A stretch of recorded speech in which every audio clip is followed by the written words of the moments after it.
Hello everyone and welcome to the channel. I'm Emmanuel, I'm an airline pilot, and today let's do an all-in-one tutorial for the TFDI MD-11 in Flight Simulator 2024. This tutorial is going to be a single video encompassing all of the tutorials, which is a new approach from my previous tutorials that I've done. So do let me know how you like this one in the comments below the video. And now let's get right into this. We will be flying our MD-11 from London Stansted over to Paris Charles de Gaulle, which is a quick 50-minute flight as operated by FedEx in the real world. Now, we are going to go right into this one and start with a quick review of our flight plan, which is how any good flight begins. So let's go ahead and have a look. Now, I have designed my flight plan using SimBrief, and I have done it as close as possible to the real-world flight. I can very much recommend the website Edikla for that one. Over here you can find a database of many real-world flight plans, which is also where I've gotten this one from. As you can see, date of flight's been the 15th of September 2021 for this. Now, looking into the flight plan, there's a couple things that we want to analyze. First of all, we are going to start with our route. We want to know if there is anything important on there. Things like, for example, any mountains with high terrain that we have to fly over, or any ETOPS areas that we are flying through. And yes, ETOPS does also apply to the MD-11, even though it is a 3-engine aircraft. So ETOPS applies basically to all aircraft nowadays, and the airplane is capable of 180 minutes ETOPS as far as I could find. The next thing we want to have a look at is the weather, and that is basically whatever the significant weather chart shows. So over here we can see we got moderate icing reported below flight level 200, which is going to be relevant for our descent into Paris. Now, then we are going to have a look at the airport weather, and over here is Stansted, got winds 220 at 4, no significant clouds, temperature 2 degrees, QNH 1014, some rain in the forecast and freezing fog there as well. Now for our destination, which is the most important thing that we want to have a look at, we check for both the current weather conditions, just to have an idea what it's like, and then we most importantly check the forecast. We can see 180 at 10 kVK is the forecast for Paris within plus or minus 1 hour from the arrival time. The same goes for our alternate, which shows us basically the same stuff. Now, do note we've got several alternates listed down here, but our primary destination alternate today is going to be London Stansted again, which is why you can see departure and destination alternate up there. So, Stansted, good weather conditions, so with that in mind, we are not expecting any delays caused by the weather. From there we are going to move forward into the flight plan, and we check whether we are going to arrive on time, we check that we've got the correct aircraft, that the fuel factor is in, and then we have a look into the weights. Now, since we are flying a US airline today, we are going to operate in freedom units, aka pounds. So, good look that the takeoff weight isn't exceeded, the maximum landing weight isn't exceeded or isn't close by. Then just to check in our route to see the flight level that we want to fly at, which is also important when having a look at the significant weather chart. And then from there on we can go all the way down to the fuel section. So they want us to take off with 48.4 thousand pounds, that is, plus 1,500 pounds taxi fuel. Now, if we add all of that up, let's just round it up to 50,000 pounds of fuel. And with that, we've made a sound decision on the fuel quantity that we want to take today. And do note that for the purpose of the tutorial, I have included 30 minutes of extra fuel in here, which otherwise we would not have taken for a flight like this. Alright, now that we have concluded our flight plan check, we can go ahead and get right into the actual flight procedures. Alright, so follow me into the flight deck. Now, over here, we are going to start by powering the airplane up and then go right into the cockpit preparation procedure. I am basing this tutorial on the PMDG MD-11 FCOM, which I still have from back in the day when I had the PMDG MD-11 for FSX and FS 2004. But the procedures are as current as they used to be back then, so that's what we're using. Now, in the real world, the cockpit preparation procedure would be conducted by the first officer. For flight simulation purposes, I am just going to make this a simplification by doing everything from the captain's seat. So we start by checking the logbook for any aircraft defects or anything that is known in the simulator. It may be a good idea to have a look at the developers Discord or forum just to see if there are any known bugs that you should be aware of before your flight. Then we check that all the circuit breakers are in, which are located up here and back here. And from there on, we check that the emergency equipment is on board the aircraft. So that includes things like fire extinguishers, crash axe, and so on. Now, let's go into the switches. So we check that the weather radar is off, which is the off switch located down here. We check that the fuel switches are off, all three of them down here. We check that the parking brake is set or released, but only if the chocks are in place, which they are today. Then we check that the spoiler handle is retracted, the flap handle is in the up and retracted position. We check that the landing gear lever is in the down position, and most importantly, make sure that it's not pulled out. Like sometimes it spawns with the lever pulled out, you want it in, so just click it once and then verify that it is indeed in the in position. From there we're moving up and we got the fuel dump switch, which is guarded, and the manifold drain switch, which is also guarded. The emergency power selector is in the off position, and now we can go ahead and power the aircraft up. So for that we are going to turn on the battery, and if an external power unit is available, we are also going to turn on the external power. This is going to light up the screens. And finally, if we also want the APU, or if there is no external power connected, so you would need the APU, then the first step is to do the APU fire test, which is located up here. So press and hold, and we can see that all the fire tests are now operating. Alright, so with a successful fire test, we can go ahead and start up the APU, which we can do by either pressing the APU power switch over here, or the APU switch on the APU panel up here. Now, the way TFDI implemented it, you should really do it using the APU power switch on the electrical panel up here. So pressing that, you can see the AVA light starts flashing, and we can see the APU indications on the engine system page up here, and observe that the APU starting. Now, it takes a little bit of time for the APU to start. Once it becomes available, it can be switched on for the air conditioning. And the way you do this, as soon as the APU is available, which is going to be indicated by the N2 reaching about 100%, it may sometimes stop a little bit lower depending on the actual load of the APU. But today it seems to be running up right to 100. Here we go. Don't be surprised if N1 stays below 100%, that's normal. The N2 at 100 is basically our indication that the APU is available. Also, you can see the APU power on light illuminated down here. Now, with the APU available, we can press the APU switch on the air conditioning panel, and that is going to power up our packs so that we get some air conditioning going in the aircraft.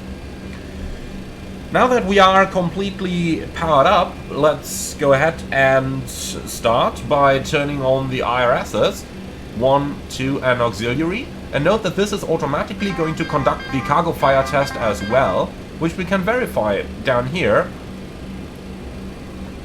and which is now successful. From there, since we've just turned on the IRS, let's move on into the FMS, and down here we are going to enter the IRS position. So what do we do? Well, first of all, we load up on the menu. So let's go into FMC1, that brings us to the aircraft status page. On here we check that we got the correct aircraft model, we check that we got the correct engine model, and we check that the nav database is up to date. From there, move on into the flight plan init page over here, and then we can see the current GNS position. GNS, more or less, Global Navigation System, usually GPS. So over here, verify that our latitude and longitude are correct, and then we can hit the Initialize IRS button. When this is done, the IRS can properly load up.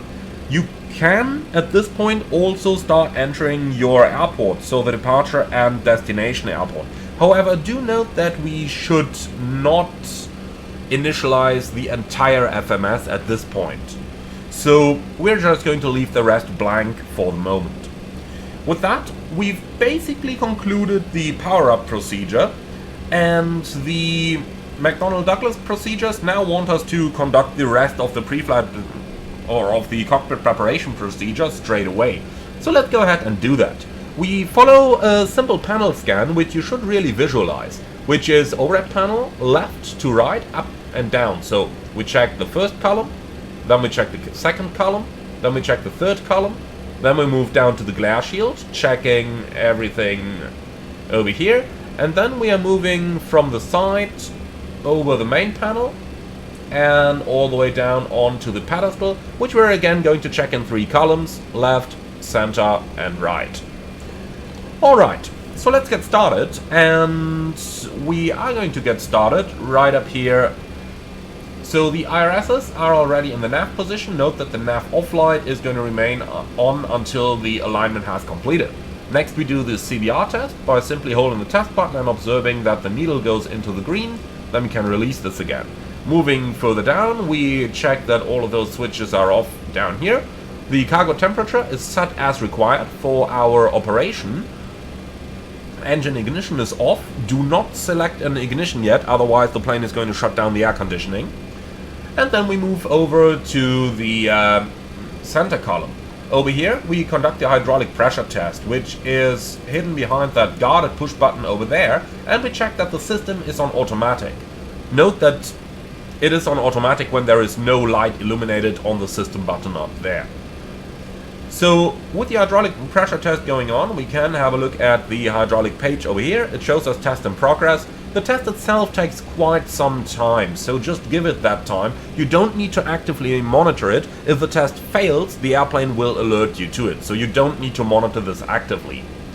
One more thing to take into consideration here is our brake pressure. If the brake pressure gets anywhere near the red, then do consider running the hydraulic auxiliary pump, which is also located up here, in order to recharge the brake pressure. From there we're moving down into the electrical system. First of all, we check that the system is on auto, and that is indicated by no light showing over there. And then we check that the smoke electric air switch is in the normal position. And moving over to the other side, we are going to switch the emergency power selector into the on position. Do note that this is going to conduct a self-test, which at this point is not implemented in the TFDI just yet. Otherwise you would see a message down here showing you when the test is failed. So do keep that in mind. We're moving on down to the air panel, and over here we check again that the system is on automatic mode and that no lights are illuminated, and we do set the temperatures as needed. Note that if you are flying the passenger version of the MD-11, you also have a passenger selector up here where you set the total number of passengers. This basically tells the air conditioning system the pack flow that it needs. So if you got very few passengers, you only need a very small pack flow, therefore saving fuel. You can kind of imagine that like the pack flow selector in Airbus cockpit, where you got low, normal and high. Just that in the MD-11 it's all automatic. Next up we're moving down to the fuel system. We got the quantity test over here, which we do on the first flight of the day, just checking that all the gauges are operating correctly. We check that the system itself is in automatic mode, and then we're already done on the fuel system. Moving up to the right-hand column, we start on the aft overhead, where we got the GPWS test, which we just temporarily put into the test position, and now the GPWS is going to run through its entire test sequence. You can monitor that, or you simply continue with your procedures. Technically speaking, of course, you're monitoring it. Moving further down then, we got the flap limiter switch in auto, the elevator field switch is on auto, none of the switches are illuminated.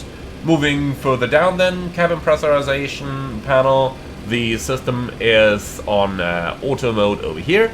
Then we got our anti-ice, where we can consider turning the windshield anti-ice on, left and right, and we do keep all the remaining anti-ice off.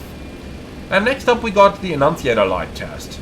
So press and hold the test button, and then we can see we got all those annunciators illuminated, and it also runs the overspeed test. Next to that is the bright and dim button. During daylight we basically want our annunciators on bright. If you press that, you are going to dim them, which we would normally do at night. We also have the fuel used reset button, however we only press that after refueling is complete, and we will get to that in a few moments. So do not reset the fuel unless you have already completed the refueling. From there we're moving down onto the forward part of the overhead panel. The windshield wiper selector is off, the fuel dump emergency switch is guarded, the lights are set as needed, emergency exit lights go into the arm position. Then we've got the no smoking and seatbelt signs. No smoking goes on. And the seatbelt sign is used a little differently depending on whether you're flying a passenger aircraft or a freighter. If you're flying a freighter, do keep it off until you actually want the supernumeraries to sit down, which is basically just prior to the beginning of pushback. If you're flying a passenger aircraft, you would set it on as soon as the refueling is completed. From there we're moving on, the landing lights are off, the nose light is off, runway and turn-off lights are off, nav light goes on, logo light goes on if it's dark, beacon off, high intensity light off. High intensity lights are basically the strobe lights on this aircraft. We also check that none of the none of the crew call buttons, I should call them, are illuminated, and if any of them is, you can reset them using the reset button over here. And the windshield wipers are set off. From there we're moving to the main panel, starting with the oxygen test on the side over here, where basically we ensure that the selector is in the normal position, then we test it, then we do put it into the 100% position, and we test and hold it for 5 seconds. Over here we just verify that we do get a positive flow, and then you can switch it back into normal or into 100% as needed. Moving up to the side panel, the instrument source selector is set to 1, then the static air selector is in the norm position, none of those switches are illuminated. For example, over here you could turn off the flight director if you wanted, we don't want that, so none of the switches are illuminated. Moving across the main panel then, the landing gear lever is in the down position, and then we can already move further down, but what I would recommend to do at this point is also to set up the flight control panel, the FCP as well. In general, extinguish all the master warnings or anything after the messages have been confirmed. Then select the altimeter setting, whether you want it in inches or in hectopascals up here, basically inches for North America, hectopascals for the rest of the world. The QNH selector should be, or the barrel selector should be on QNH, not on QFE. So this is what it would look like in QFE, this is what it looks like in QNH, and then we can set our altimeter as needed. We will get to all of that in a few moments. The minimum should already be turned to barometric, unless you do plan to do an autoland later on, but we are going to use barometric here. You could set the minimum flap projection altitude on here, however that is not explicitly mentioned in the MD-11 manuals. Now we get to the data selection. You definitely want your traffic to be on, which is now indicated down here. I would also recommend data to go on, because that is going to show you all the constraints on your SID and star, and I would usually turn on the airport. So now we got traffic, data and airport selected down here. Next up, we also want our VOR number 1 and number 2. which are now indicated at the bottom of the nav display. And finally, you can switch between the weather radar and the terrain display.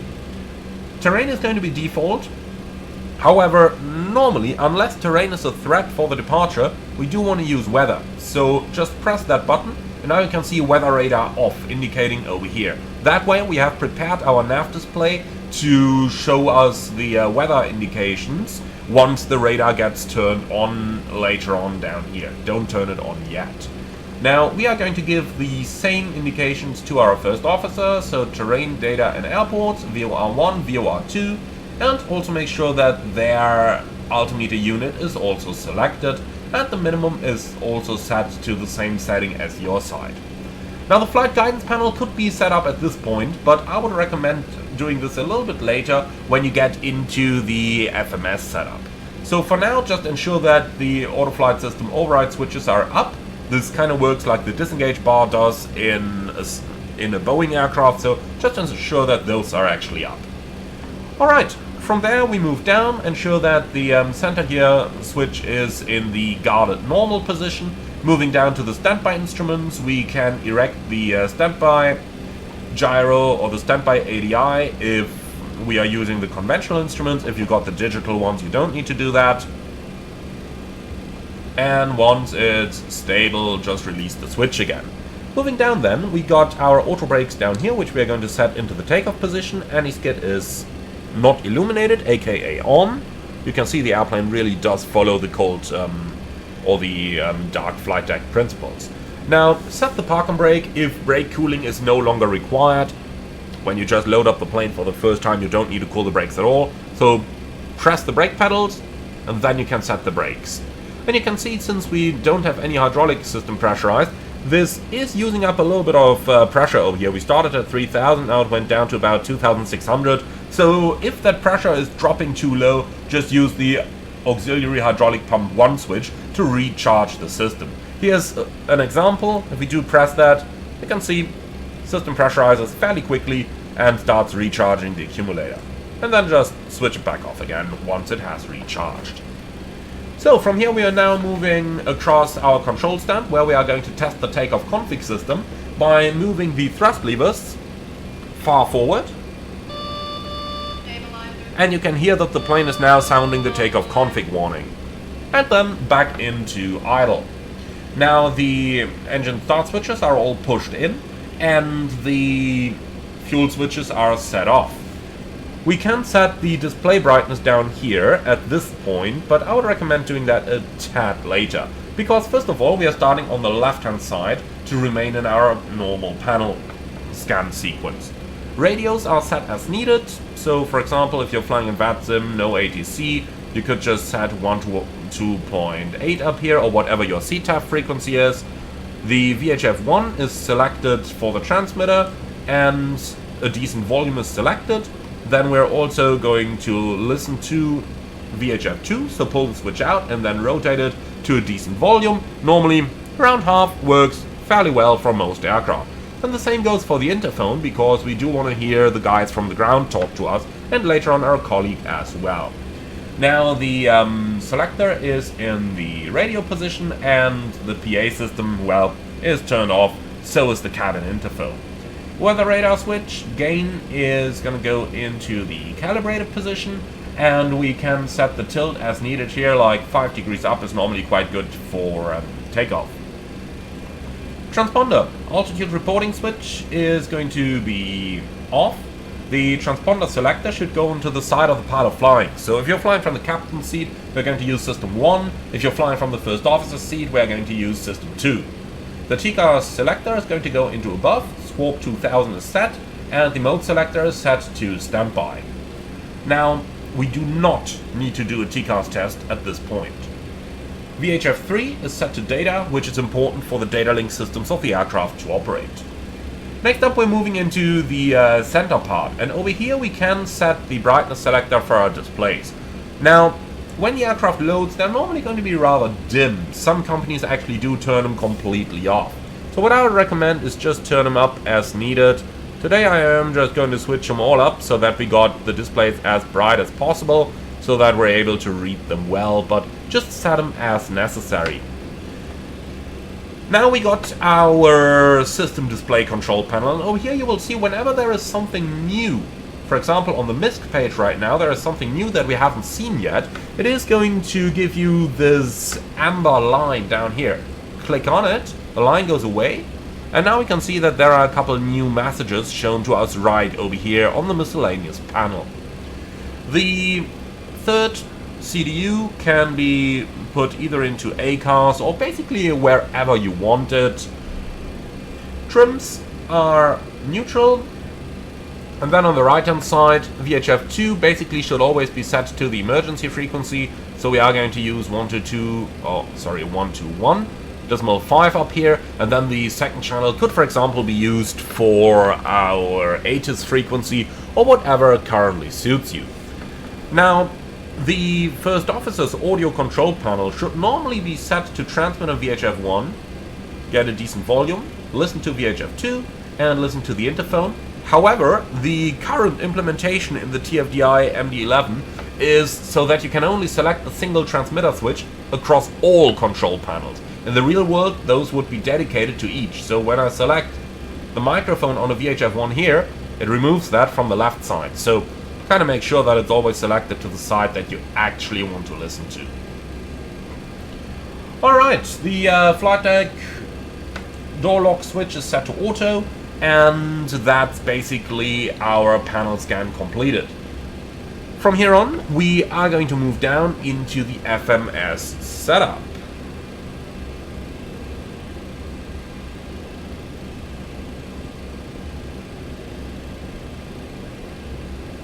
Alright, so let's now go ahead and start with our FMS setup. So, the entire thing starts on the EFB, where we are going to import our SimBrief flight plan. At this point, we could just send the flight plan to the FMC, and that's basically going to do the same as a route uplink.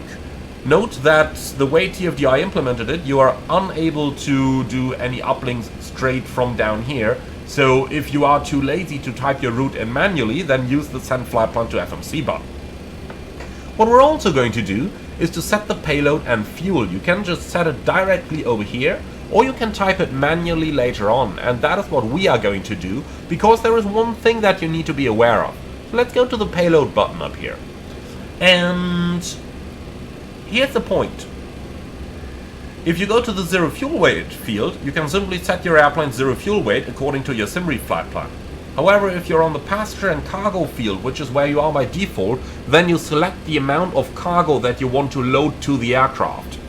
Now, unfortunately, the EFB does, in its current implementation when recording this, not offer us the ability to display any operational flight plan. So let's go ahead and use the FS24 EFB and the SimBrief dispatch page down here and view our plan. And from here we can tell that we've got 187,503 pounds of cargo. So let's go ahead and type that up here. Got 187,503. And for the fuel, we said earlier that we wanted 50,000 pounds of fuel. So let's go ahead and type that manually.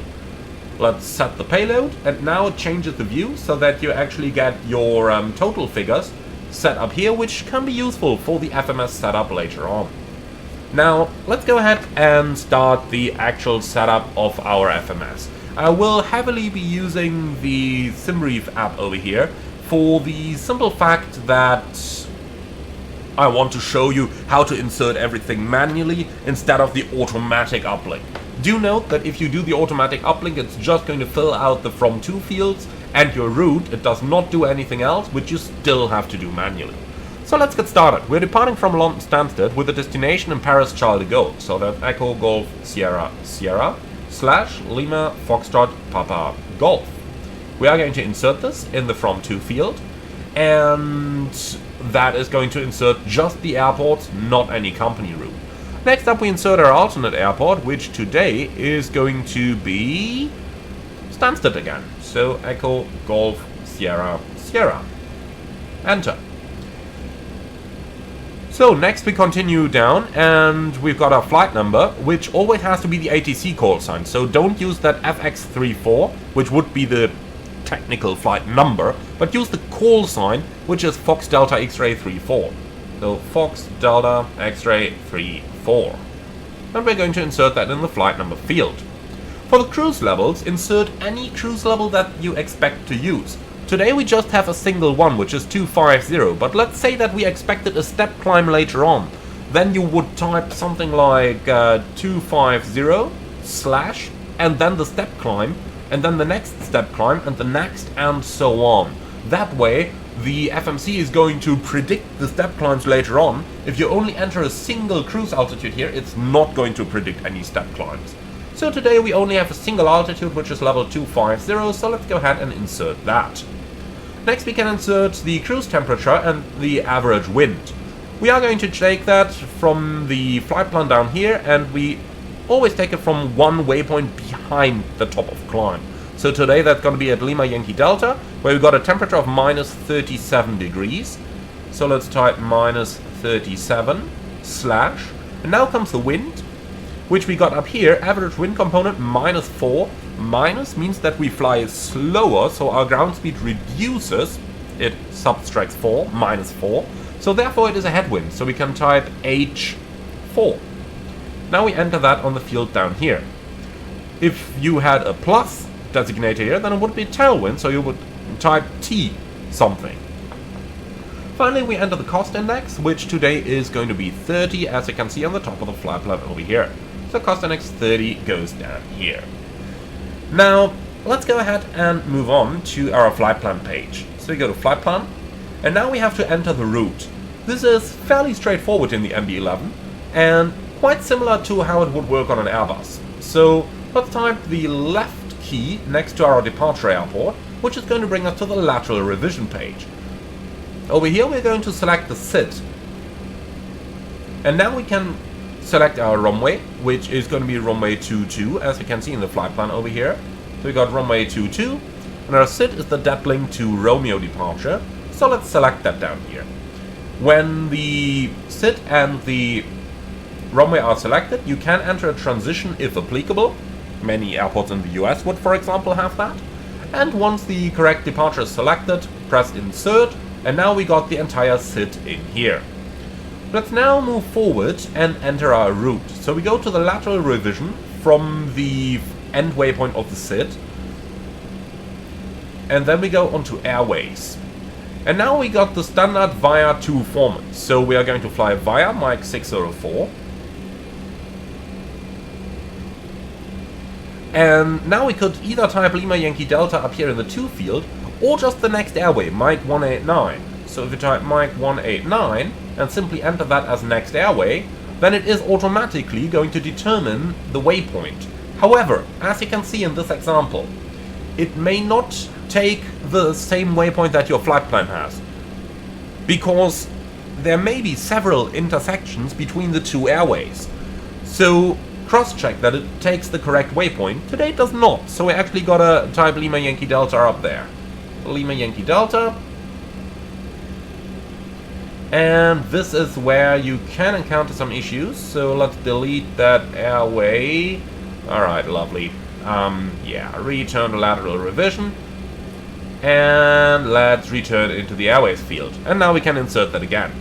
So Mike 604 towards Lima Yankee Delta. Then we continue via Mike 189er towards Wafu. And then upper Mike 605 towards B-Bucks.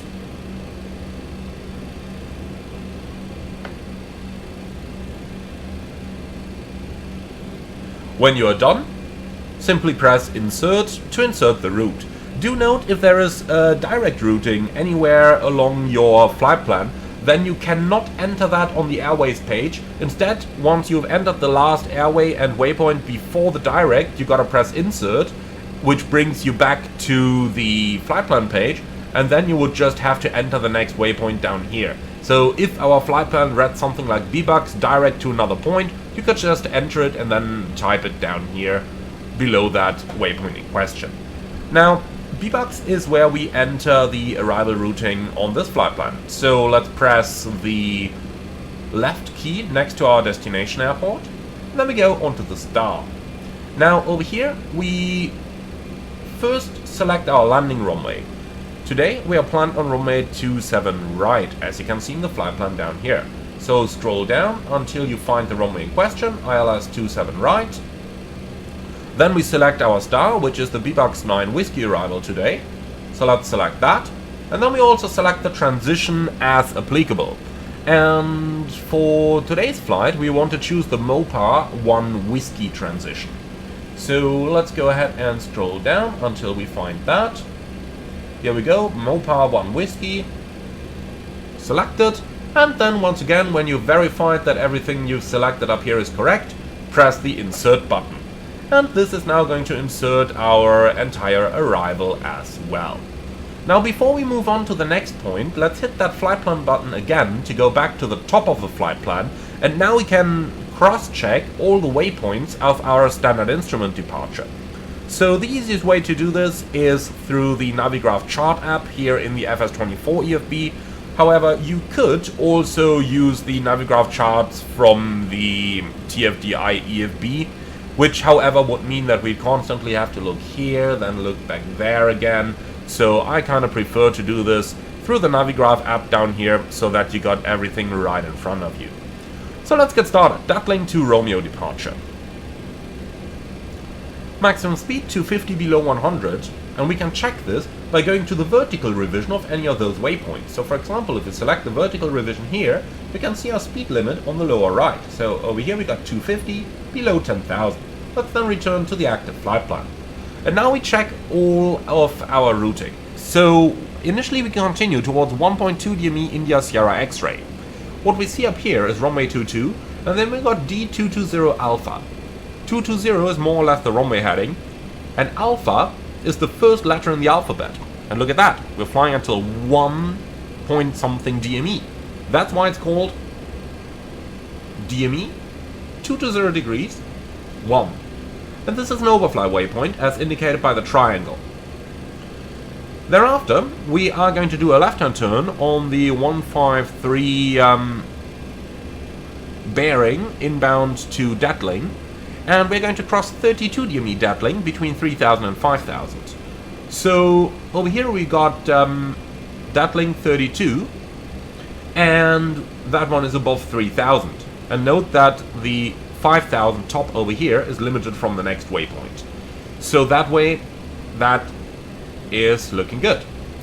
Then we continue inbound to 25 DME Datling, which is indicated by the Yankee. And once again, that one has a 5000 restriction, which matches with the chart. We continue towards Nepna, which we got over here, and then inbound to Datling, which we also have, including a 5000 feet restriction. Now, what I would recommend at this point is to switch to the plan mode on your nav display over here, and just go over that entire flight plan over here as well, to match that the visual representation pretty much matches the look on the chart. This serves as a nice gross error check for anything that might have been wrong, that you might have gotten wrong on your earlier check. Alright, and that's basically our flight plan checked. From here we can move on to our next part of the setup, which is the engine out procedures. For this, let's go ahead and program an engine out waypoint, which we do by going to Reference, Defined Waypoint, and over here we can now enter a new waypoint. Now the engine outset from Stansted's runway 22 is simply straight ahead, 25 miles. And I can once again very much recommend the website of fellow YouTuber Blackbox711 in order to find that type of stuff. So let me just show you real quick. Here's Blackbox's website. We go on to Web App, and then we simply select the airport in question, for example Echo Golf Sierra Sierra. Now, when we press enter, you can see this gives us a very nice airport briefing down here. Blackbox is really doing an awesome job with this. And over here you can get both your noise abatement departure procedure, which will become relevant in a few moments, as well as your engine failure procedure. For runway 22, acceleration height 1900, remember that for later, and the engine outset is on a track of 222 degrees to 20 nautical miles and hold. So the way we are going to enter this is by creating a custom waypoint. We will basically name those by the IATA code of the airport, so STN for Stansted. Then we put an X for emergency, and then we basically name them according to the runway designator. So for example, Stansted has 2 runways. Runway 04 is kind of the lower one on the alphabet, 4 comes before 22. So from runway 04, the waypoint would be called STNX1. From runway 22, which is the next one in the alphabet, it's called STNX2. So let's insert that on the ident. Now, if you got the GPS coordinates for those in the source of your emergency data, superb, enter it via the GPS coordinates. If you don't, use the place bearing distance function below. So this is going to be based on Stansted Airport, EGSS, slash, the bearing is the runway track, 222, slash, distance, and as we remembered from earlier, 20 miles. Alright, enter that over here, press enter, and now you've got that Stansted X2 waypoint added to your navigation database. Next we go to the fix page, and over here we enter STN X2, like that. If you want to get fancy, you can actually program that stuff in the secondary flight plan as well. So what you could do, for example, is to go Echo Golf Sierra Sierra slash Echo Golf Sierra Sierra to enter an immediate return, put that up here in the secondary, and then we can go to the sec flight plan over here. We can enter our departure runway, so select SIT, select runway 22, and hit insert. Now we got runway 22 in there, STN X2 as next waypoint, and do type that correctly, STN X2, which we can put in here. And now we basically have that engine out part inserted. You can also go to the lateral revision and enter the holding over there already. 220 right hand turn, yeah, looks good to us. Let's press insert. Now back to the secondary flight plan. Now we got the entire engine outset in here. Now, going down to the destination, we can enter the arrival for an immediate return, which is going to be the ILS-22. No transitions required, insert, and here we go. Now the secondary flight plan is prepared for an immediate return back towards Stansted. Now with all of that entered, let's continue on the performance page. Over here we check that the transition altitude matches the transition altitude from our departure chart. You could enter some climb forecast, which would basically be the winds expected for the climb. However, that's not really required, it just gives you a little bit more precise calculations. So if you want to do that, fine, you would find that stuff in your operational flight plan, usually in the wind data section.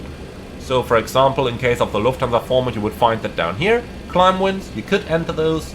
And you can also enter any manual speed restriction that you may want to fly. So for example, if you would want to fly 220 knots, then you could pre-enter that over here.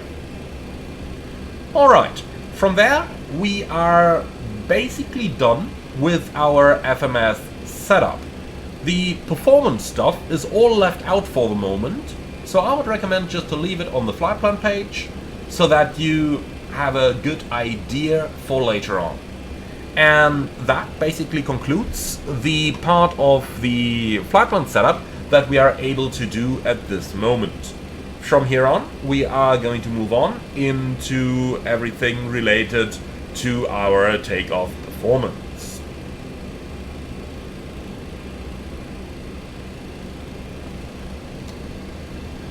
So, moving on to our takeoff performance, let's go ahead and start on the electronic flight bag.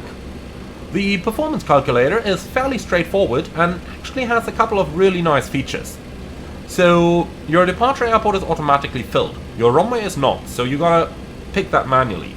We're leaving off runway 22 today, and that one even has a slope in there. The runway length is automatically entered, and depending on whether your aircraft settings are in freedom units, aka pounds or imperial, or a metric system, you will get your runway length either in feet or in meters.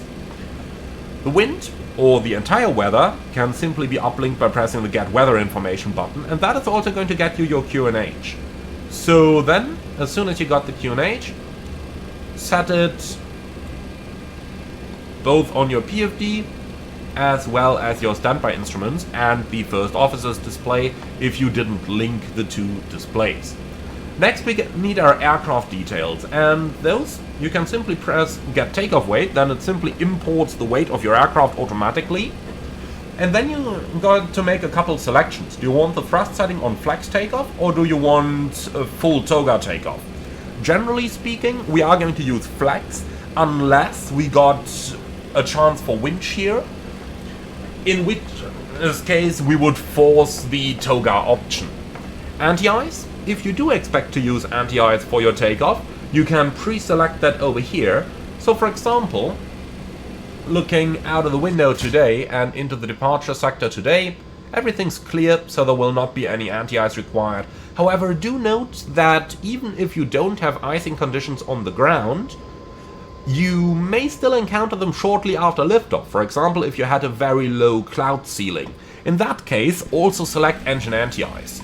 Generally speaking, we want to use engine anti-ice when the temperature is 10 degrees Celsius or less and there is visible moisture present. And that includes up to the engine out acceleration altitude. So anything below that, remember today 1900 feet, as we said earlier. So anything where anti-ice may be required below 1900 feet, go engine anti-ice on.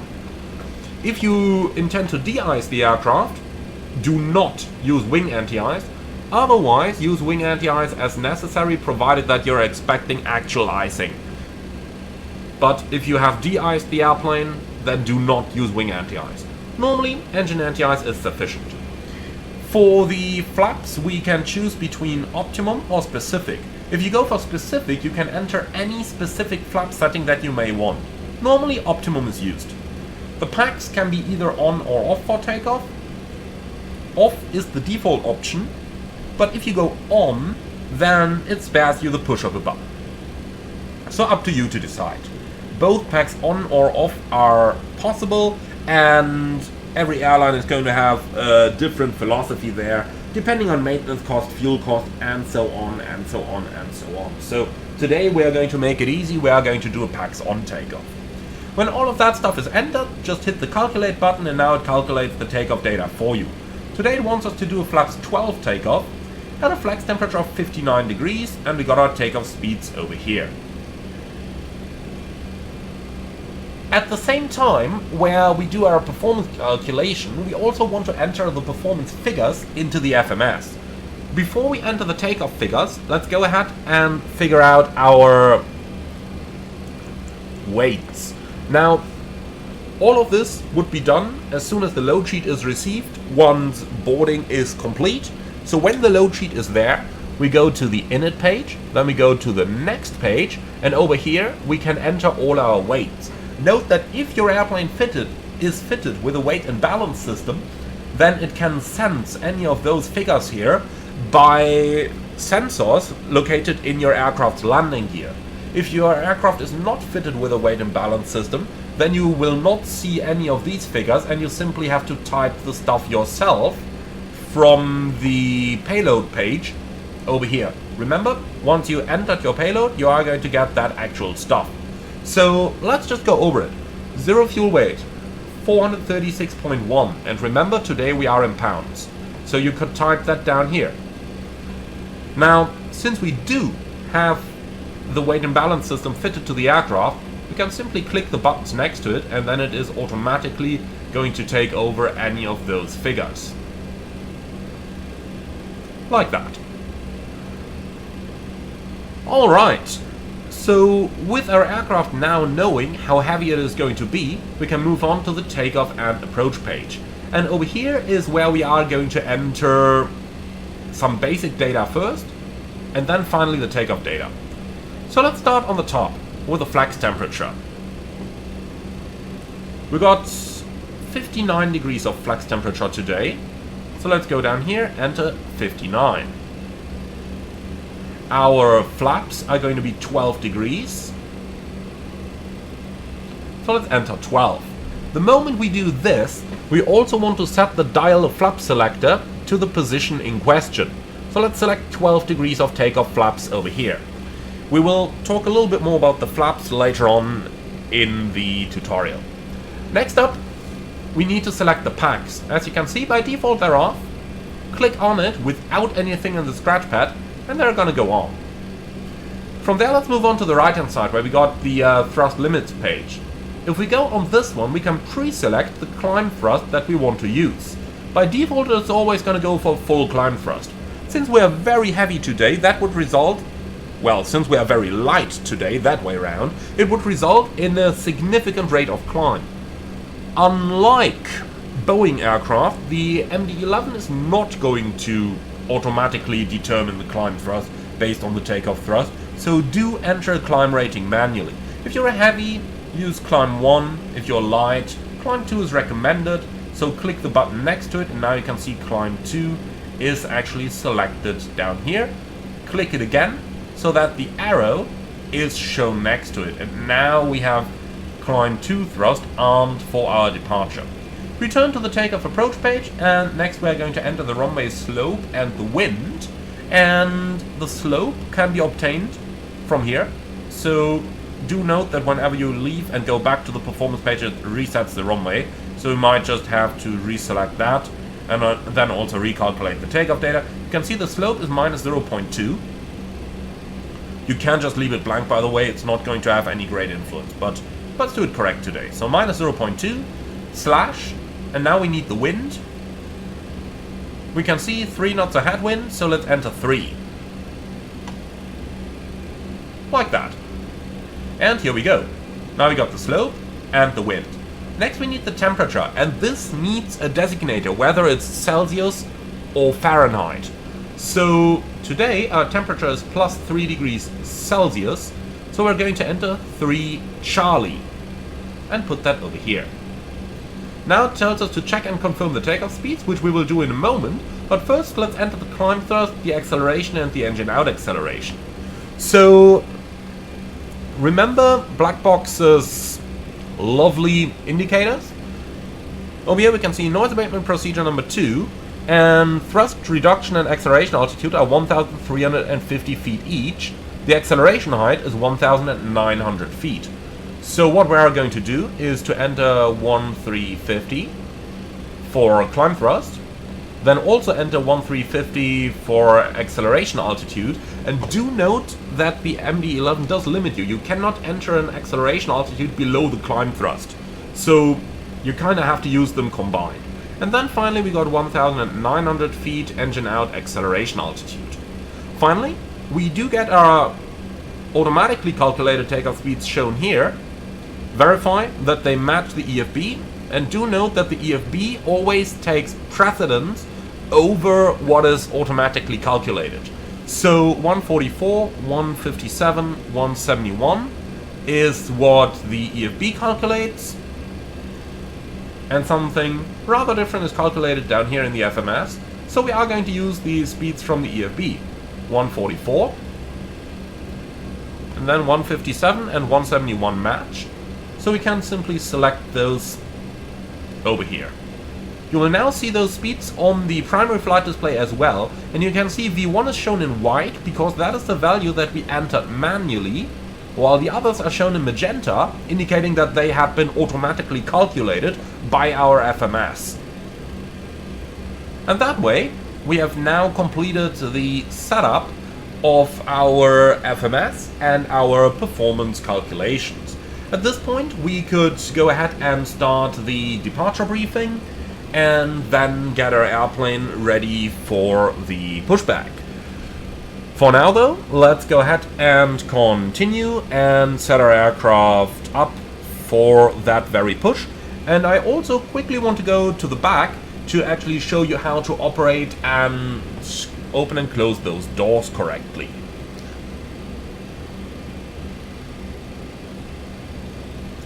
So let's go ahead and start with that. I am already going to prepare the position for pushback and departure in GSX because they always need a little bit of time. No de-icing needed today. So now let's just quickly go to the back and have a look at what we can find in the cargo area, or rather in the supernumerary area. So over here we have a couple of selectors in the cargo aircraft. First of all, we can operate the entry door, and we got the open and close switches up there, and we can also arm and disarm the slides using that yellow selector over here. Let's just disarm that slide and open the door. You see the disarm light is illuminating over here, and to open the door you are simply going to take the switch and hold it in the open position. And GSX is blocking it. God, I hate this software. Alright, so you would now be opening that door if GSX wasn't blocking it. Then again, you can close the door by putting the selector into the down position, and once the door is actually closed, you will see the door disarmed light still illuminate, indicating that the slide is not armed. You can then arm it by putting that yellow selector into the horizontal position, and the slide disarmed light is going to go out. Likewise, you can open and close the cargo doors from this panel over here. In order to operate the door, you need to unguard the switch and put it into the arm position. And now by holding the selector, for example, into the open position, you can open that cargo door. Now, again, GSX is blocking it right now, but that would be how it works. In order to close it again, make sure the door is armed, hold it into close until it shows closed and ready, latched, ready to lock, and then release the switch into the lock position. Now it shows the green lock light. Now it can close the guard, and the cargo door is properly closed and locked. Alright, with that done, we can return to the flight deck. Very quick check though, to ensure that the right hand door is also closed and the slide disarmed light is not illuminated. Again, got the controller for the slide over here. Make sure that it is in the locked position, or rather in the armed position, and the light is out. When that is checked, we return to the flight deck. We close the flight deck door. Yes, we do that on a freighter. And then we can take a seat over here. Very quick check through the miscellaneous panel. Just shows us the flight recorder to be off. And that's it. So let's return to the engine page down here, which we are going to need for our pushback. At this point, we've basically done everything to prepare our airplane for the pushback. Let's just quickly select the flight plan page on the pilot monitoring side and make sure that we got the standard nav display map selected with a decent range. I would recommend 5 nautical miles. At this point, we would conduct our takeoff briefing. Then we would read the cockpit checklist, or whichever your checklist is called, the first one to use. I'm using the Lufthansa cargo checklist here, which I've gotten from the documentation from Pilots ITV. So I kind of have the real world Lufthansa cargo checklist, which is nice. And you can access them for free on the internet as well. Highly recommend it. Now, read the first checklist, and once the checklist is completed, we are going to call for the IFR clearance. And when that too is done, we can start to prepare the airplane for the pushback and departure. So, first thing first, check that the doors and the windows are closed, which we've already done. Then, if the pushback is to be initiated before engine start, which is going to be the case most of the time, turn the auxiliary hydraulic pump 1 switch on. Verify that the park and brake is set and that sufficient brake pressure is in the system, and coordinate with your ground crew to get the clearance to start the engines. Next up, we are going to select the engine ignition on, and we basically use System A on even days and System 2 on odd days. I'm recording this on the 14th of January, which is an even day, so I'm going to use engine ignition System A. Now, finally, we are going to turn on the beacon light. And one last thing that in the real world would have been done by the ground crew, in Flight Simulator is not: disconnect the external power by going to the EFB, services, disconnect GPU, and remove the wheel chocks. With that, we have basically completed the procedures, so we can now read the before start checklist and call for pushback clearance. Let's assume that pushback clearance is received over here, so let's tell GSX to continue the pushback, no de-icing required, and we are going to push back onto the center line. Remember, you're sitting in a wide-body aircraft, so do not use any of the colored lines or east-west lines and stuff like that, which are normally made for aircraft with a wingspan of a 737 or an A320. Alright, one last thing. Once you call for pushback, do set that altitude reporting of the transponder to on, and go ahead and select XPNDR on the transponder panel. So, pushback clearance is now received. Let's release the park and brake, and then we can go ahead and go right into the engine start.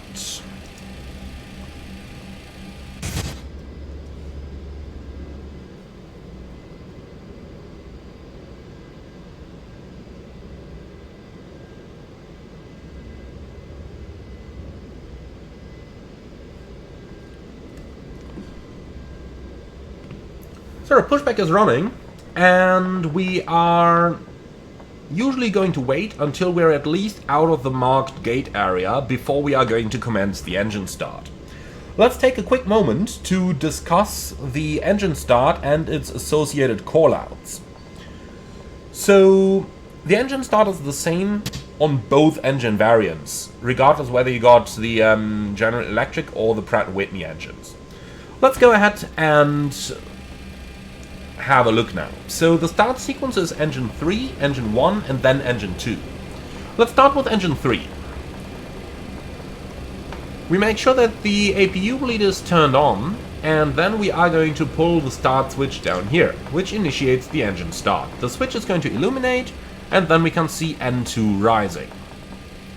We also will observe the oil pressure rising, and at about 15% N1 is going to start rising as well.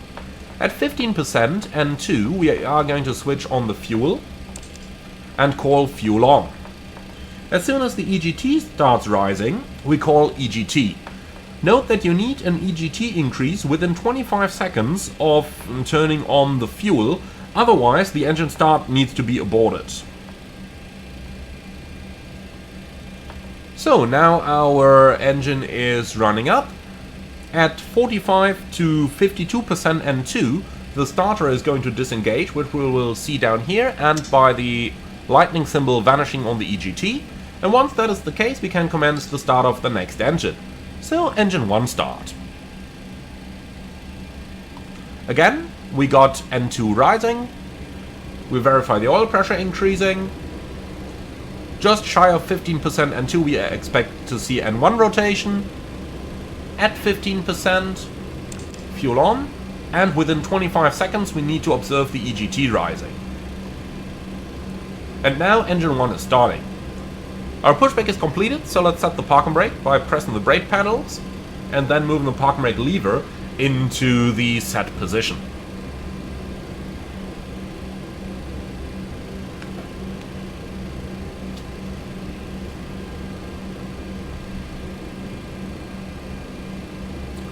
%, the starter goes to cutout, engine 2 start.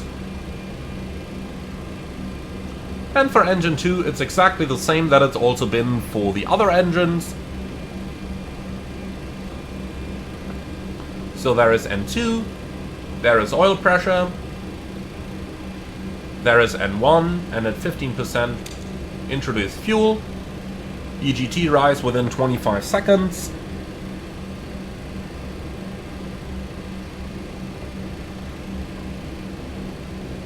And that's the engine start.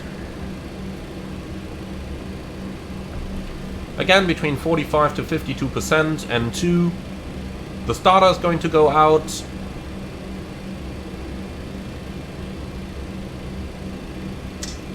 Like that.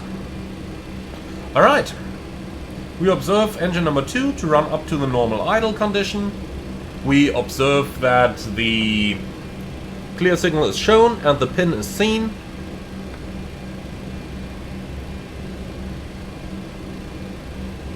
And once all of that is done, we can commence the after start procedure. And that is our engine start complete.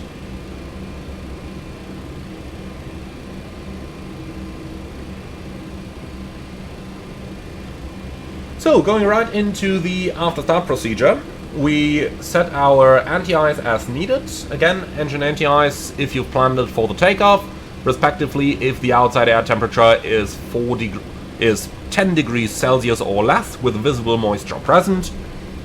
On the air panel we are going to set the APU bleed to off. And do note that this should automatically initiate the APU stop sequence. So we should see the APU running down. If that does not happen automatically, then you can shut it down manually over here.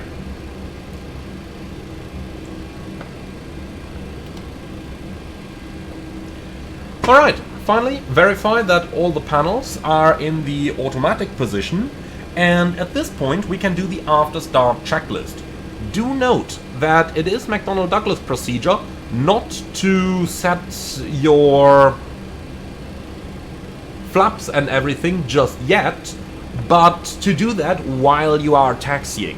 However, some airlines said no, we are not going to do that because it makes the taxi procedure more complicated, and therefore decide to set the flaps and arm the spoilers now. Again, really depends on the procedure in question. One thing that I would however recommend at this point is to start the flight control check. For that we bring up the config page, and that gets us the flight control indications. So let's go ahead and do the check. We go full up until we see the green lights for the elevators, and full down, again green lights. Neutral. Full left, 3 green lights for 2 ailerons and the spoiler. Full right, same thing, and neutral. And the rudder, where we want 2 green lights for both the upper as well as the lower rudder. Full right, and neutral. And that's the flight control check complete. After that we can return to the engine page up here. And now we do the after start checklist. And that gets us right into the taxi procedures. So call for ATC clearance for your taxi, and then we can already get going. We verify that the left side is clear, we verify that the right side is clear, and then we turn the nose light into the taxi position, as well as the runway turn-off lights on. The runway turn-off lights always go on at the same time as the taxi light. It is not just for turning off a runway, which is what some flight simmers do seem to think. Also, don't forget to switch the seatbelt signs on in the before start procedure if you're flying the freighter. Alright, so clear on the left side, clear on the right side, park and brake released. Do not do a takeoff config test at this point, just add thrust as necessary. Depending on the airplane's weight, it may need a bit more or a bit less thrust. In general, you should try to keep the N1 below 40% for your taxi. However, I did find in the simulator that with very high weights, you may need more than 40% N1.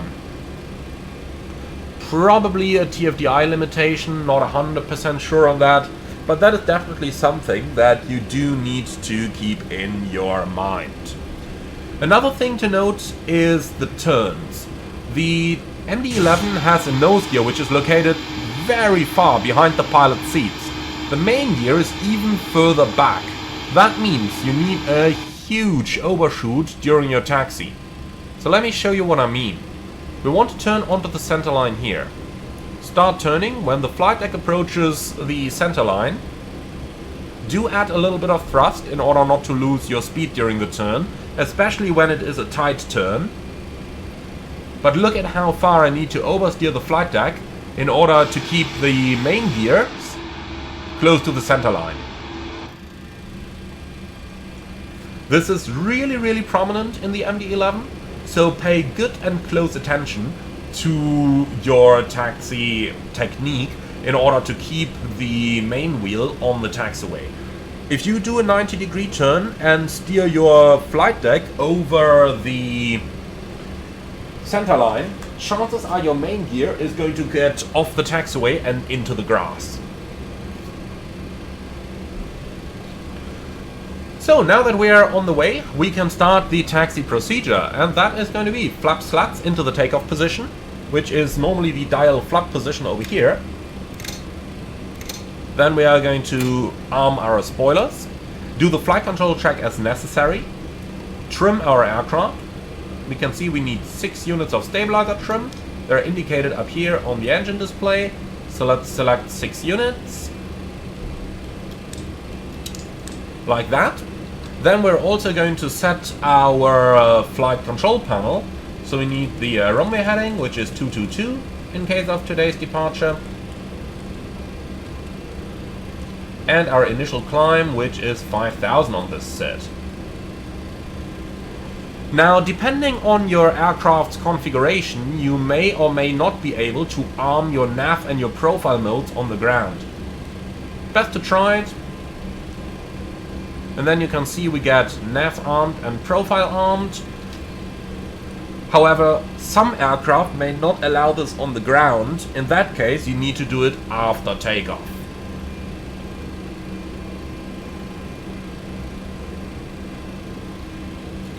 Finally, we are going to review our takeoff briefing, and over here, during the taxi, we just review the most important points. So things like your takeoff speeds, the sit, when to call ATC, and that kind of stuff. Now a couple of general words on our taxi. The aircraft, as mentioned, needs a lot of oversteering. However, you're also sitting very, very high, so always make sure that when you have to hold short of something, you taxi far enough forward to have the airplane's tail clear of any taxiway. Let me show you what I mean with that. We are just going to go behind the EasyJet over here and use that time that we have available until those aircraft have departed. Now, we want to keep the taxiway that we're currently on clear, so that aircraft can taxi behind us. We've got a very long aircraft, and the position of the flight deck means we do not see a lot of the area in front of our airplane's nose. So let me show you. We are going to taxi the airplane until the Cat 2 hold short line is going to just about vanish below the MCP. This is of course closer to the A320 than we would go in the real world, but this is just to show you. So now the line is just about below the glare shield. Look outside how much of a distance we still have to that line. As you can see, still very close to the taxiway.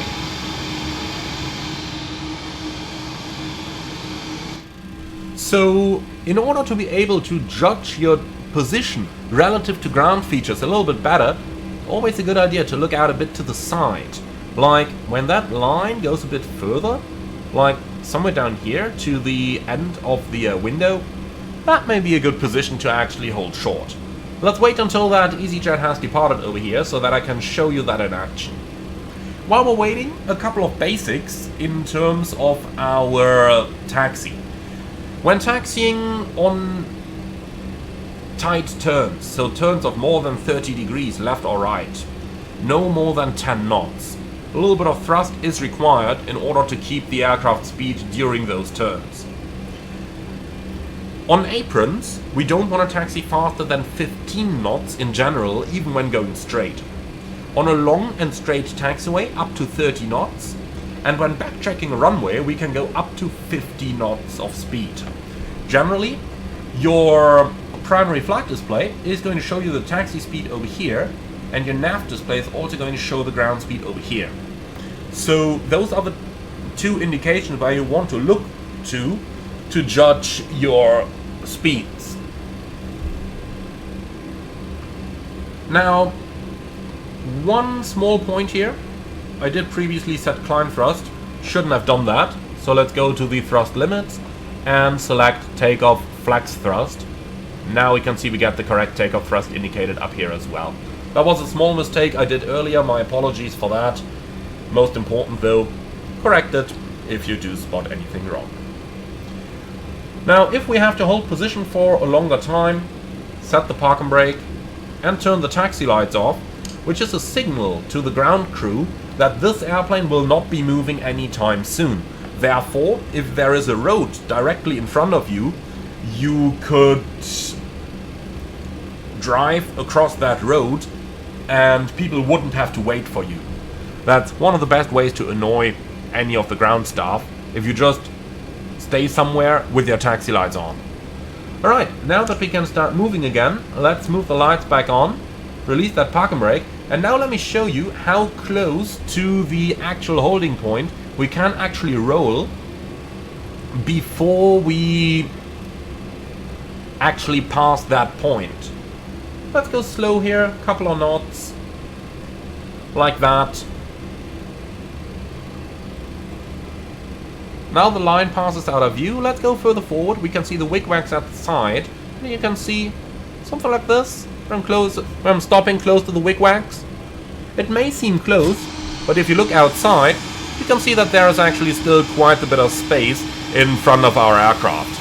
So that's always the best technique there to verify you're close enough to a feature or close enough to a line that the taxiway behind you stays clear. Otherwise, the day will come where some ignorant, low-cost guy is going to slam that winglet into your tail. You don't want that. You really don't.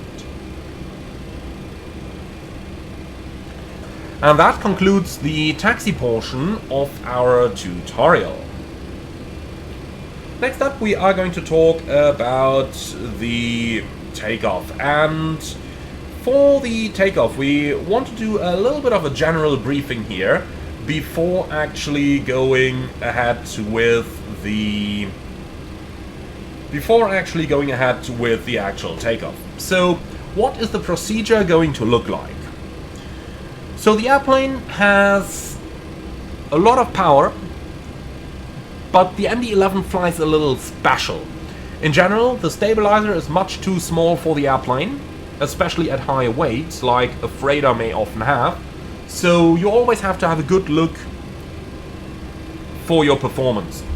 Tail strike attitude is generally around 10 degrees. We can see those markers appear on the primary flight display, kind of helping us with that as well. But 12.5 is where the tail strike would occur. We want to rotate at 2.5 degrees per second, which is one of those lines every second. With that, the airplane is going to get airborne somewhere around the 8 to 10 degrees of pitch, and that way you have sufficient tail clearance. Do not slow the rotation down because you're afraid of tail strikes, but if you rotate at 3.8 degrees or quicker, then chances are that a tail strike could occur quickly. For the takeoff itself, stabilize the engines at 70% N1, then we press the auto flight button, which is going to engage auto thrust.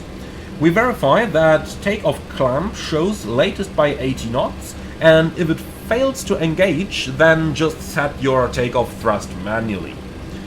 We check the speed at 80 knots. Below 80 knots we are going to reject the takeoff for any malfunction. Above 80 knots we only reject for engine fire or fire warning, predictive wind shear warning, or if the aircraft is unable or unsafe to fly. Now, if we do reject, reverse, maximum brakes, or verify that the auto brakes are operating, stop the aircraft on the runway, call for the fire brigade, because chances are your brakes are going to get very hot, especially at high takeoff weights, and then go ahead and see from there. Now for the standard takeoff. Oh, hello. What are you doing? Okay, thank you FS Traffic, I've seen what I had to see. So, once airborne, the autopilot can be used from 200 feet AGL in takeoff mode. If nav was armed on the ground, you can engage the autopilot by 400 feet. Reaching the acceleration altitude, if profile is armed, profile mode is just going to take over, kind of similar to VNAV or climb mode in an Airbus. If profile has not been armed, simply pull the altitude knob and then you are automatically going into level change mode, and then you can start accelerating. Note that we do by default keep our speed selected to 250 knots. That's because we will be using FMS speed as soon as we're airborne. So at 400 feet, two things to do. Number one, check that nav mode is engaged. Number two, press the FMS speed button. Once we start accelerating, we will see the FR and SR speeds showing on the speed display. SR is slats retract, FR is flaps retract. A good habit though is to check that your slat retraction speed and your clean speed are not going to get into conflict with any speed restriction on the SID. Example. Let's assume a speed restriction of 200 knots at that waypoint on the left over there. With a speed restriction of 200 knots, we would be flying below the slat retraction speed, or V3. Yes, a thing like that does exist. If we do retract the flaps, that is not really shown to you on the speed display. So always have a look down here, check, can you retract the flaps when passing the FR speed, or could a speed restriction get in your way? Today, no speed restriction, so we can retract the flaps and the slats completely. Also note that the MD-11 is an airplane that can fly very, very fast with the flaps and the slats retracted. You can see, even though we are just doing a very short flight of 50 minutes flight time today, our clean speed is already 250 knots. At high takeoff weights, the clean speed can go up to 280 knots. Keep the flaps or the slats as needed, usually just the slats, extended until 10,000 so that you can fly and comply with those 250 knot restrictions, unless ATC clears you to fly faster. You might have to ask them. If they don't, you may have to keep the slats extended all the way to level 100. And that's basically the takeoff procedure discussed. So let's now go ahead and actually commence that takeoff. So line-up clearance is obtained, our taxi lights are switched on, parking brake released. Let's go ahead and line the airplane up on our departure runway. While conducting the lineup, the pilot monitoring is going to switch a couple items. First of all, advise the cabin of the imminent takeoff. Then we are going to move up, switch on the high intensity lights, which are basically the strobe lights, and provided the takeoff clearance is received, we are also going to switch the landing lights and the takeoff or the taxi lights into the on position. If lineup only is received, we are not going to switch the taxi light into the takeoff position just yet. Finally, we are moving down to the pedestal. Ensure that the transponder is selected, or that the weather radar is on, and the transponder is set to TARA. Verify that you see the weather on message flashing on your navigation display, which indicates to you that the weather radar is indeed on. The last thing that you do want to check is that you got the green box located on the bottom of the engine panel here, which is your indicator that the takeoff configuration is okay. With that, we have lined up on the runway, we have discussed the entire takeoff, so we read the takeoff checklist, and then we are ready to go. Do note that if you are operating in automatic mode on the air panel and a PAX off takeoff is selected down here on the FMS, the automatic system is automatically going to switch the PAX off. However, if you operate with a manual control of the air panel, at this point you would have to switch the PAX and the bleed airs to off. Alright, with that we're ready to go. So let's go ahead, take off, and we will maximize the use of the automatics here. So with nav amp at 400 feet we will already engage the autopilot. Are you ready to go? So let's take our timer. We're going to start that, so make sure it's up. And now it's timing. To time the timer for our takeoff thrust.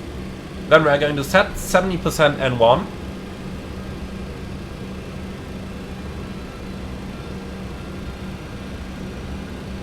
Stabilized.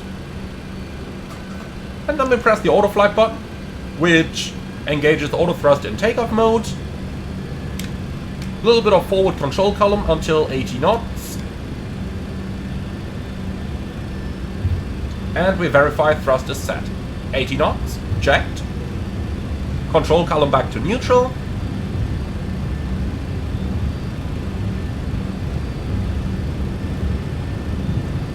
V1, hands off the thrust levers. Rotate. Again, 1 line per second.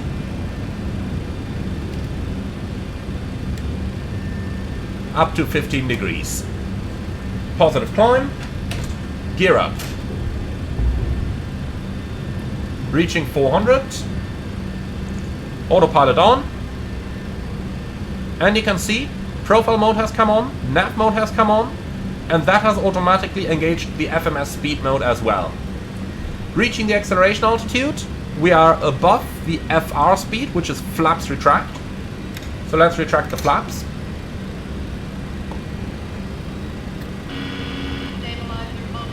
And passing the SR speed, slats retraction, we can retract the slats.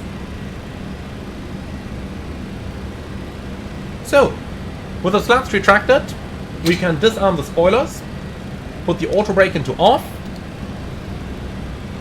and that basically concludes our procedures. Now we're up and flying. Since we are now climbing, let's go ahead and select D-rated climb 2 thrust here. You can see how fast the 11 can be climbing when you are operating with full climb thrust. So climb 2 is selected, and we've already entered altitude hold mode for our initial climb. So when we are cleared to climb to a higher altitude, we just set our FGCP up, and you can see that profile mode is already armed. Now you can observe the following. We got hold 5000 because we still have the 5000 foot altitude restriction, and since we're operating in profile, which is basically VNAV, the airplane still complies with those restrictions. If ATC clears us or relieves us from the climb restriction, there's two things we can do. Either manually delete them from the FMS, which is the complicated method, or just go into level change by pulling the altitude knob on the FCP. You can see now it turns to white, which indicates we are in selected and no longer in managed, and now it's climbing to an altitude of 9,000 feet.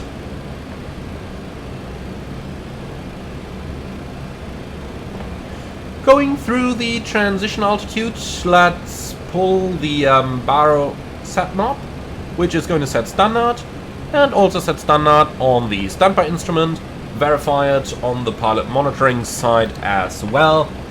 And with that, we're up in a climb. We are now out of any of those immediate, let's say, danger zones, or out of those zones where, you know, a lot of work could happen.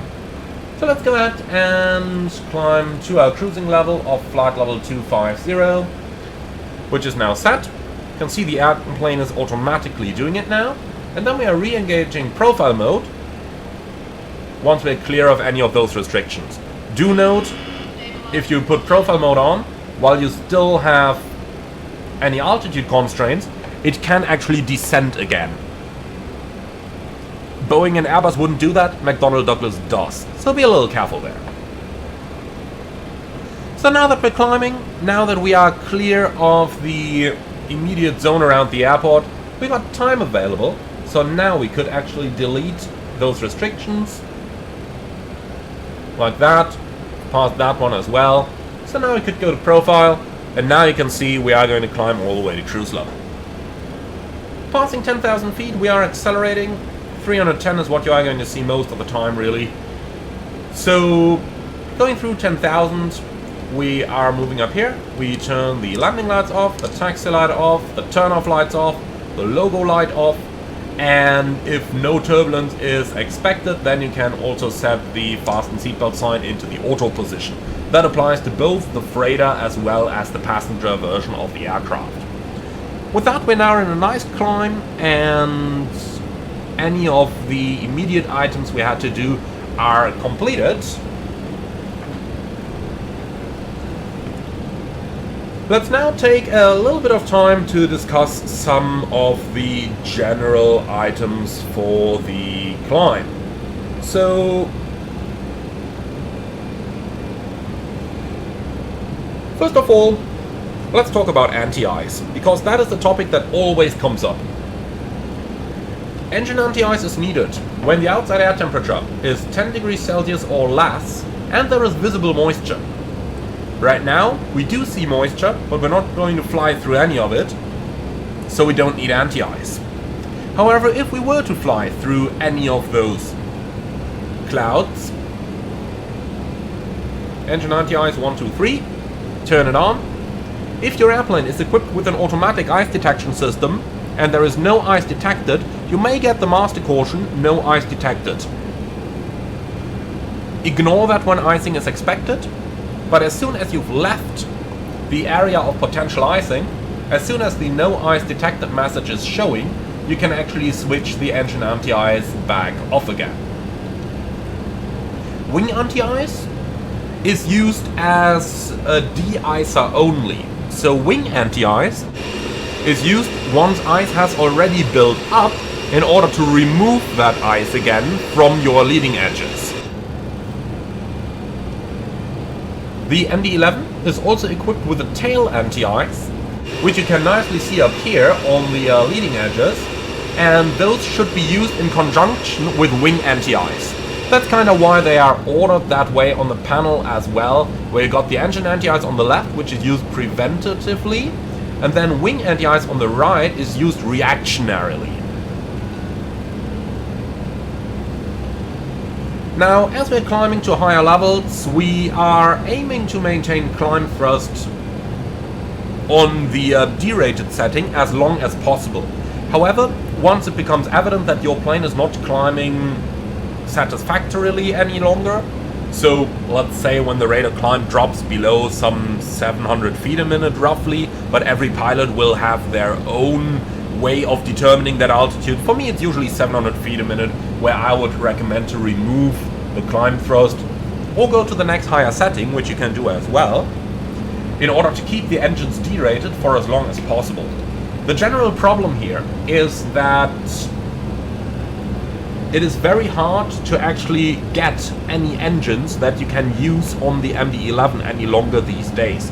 Therefore, you do want to maximize the use of the climb derate so that your engines show as little wear and tear as possible.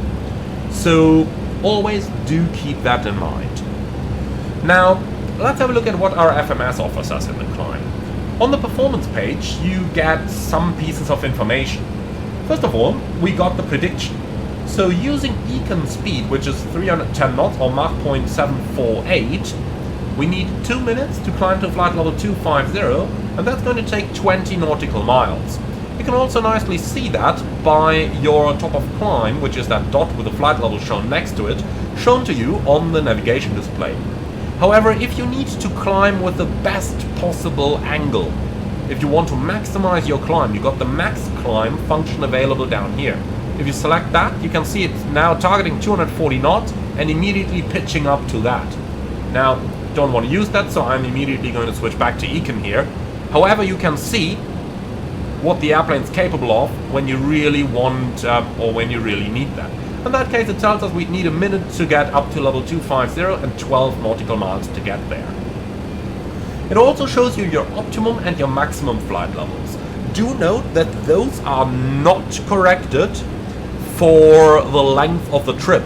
So right now, showing us optimum flight level 353, well, if we climb to level 353, we would immediately hit the top of descent, so probably not a good idea to do. However, if you're flying a longer flight, then do try to climb as close to the optimum level as possible, but keep in mind that flying 1,000 feet above the optimum uses about as much fuel as flying 4,000 feet below the optimum. So, if this was a long-haul flight and we saw optimum 353, I'd probably go to 360 or 350 if it was available for our direction of flight. For a shorter flight, if you remain at level 340, that would probably save you a little bit of fuel there.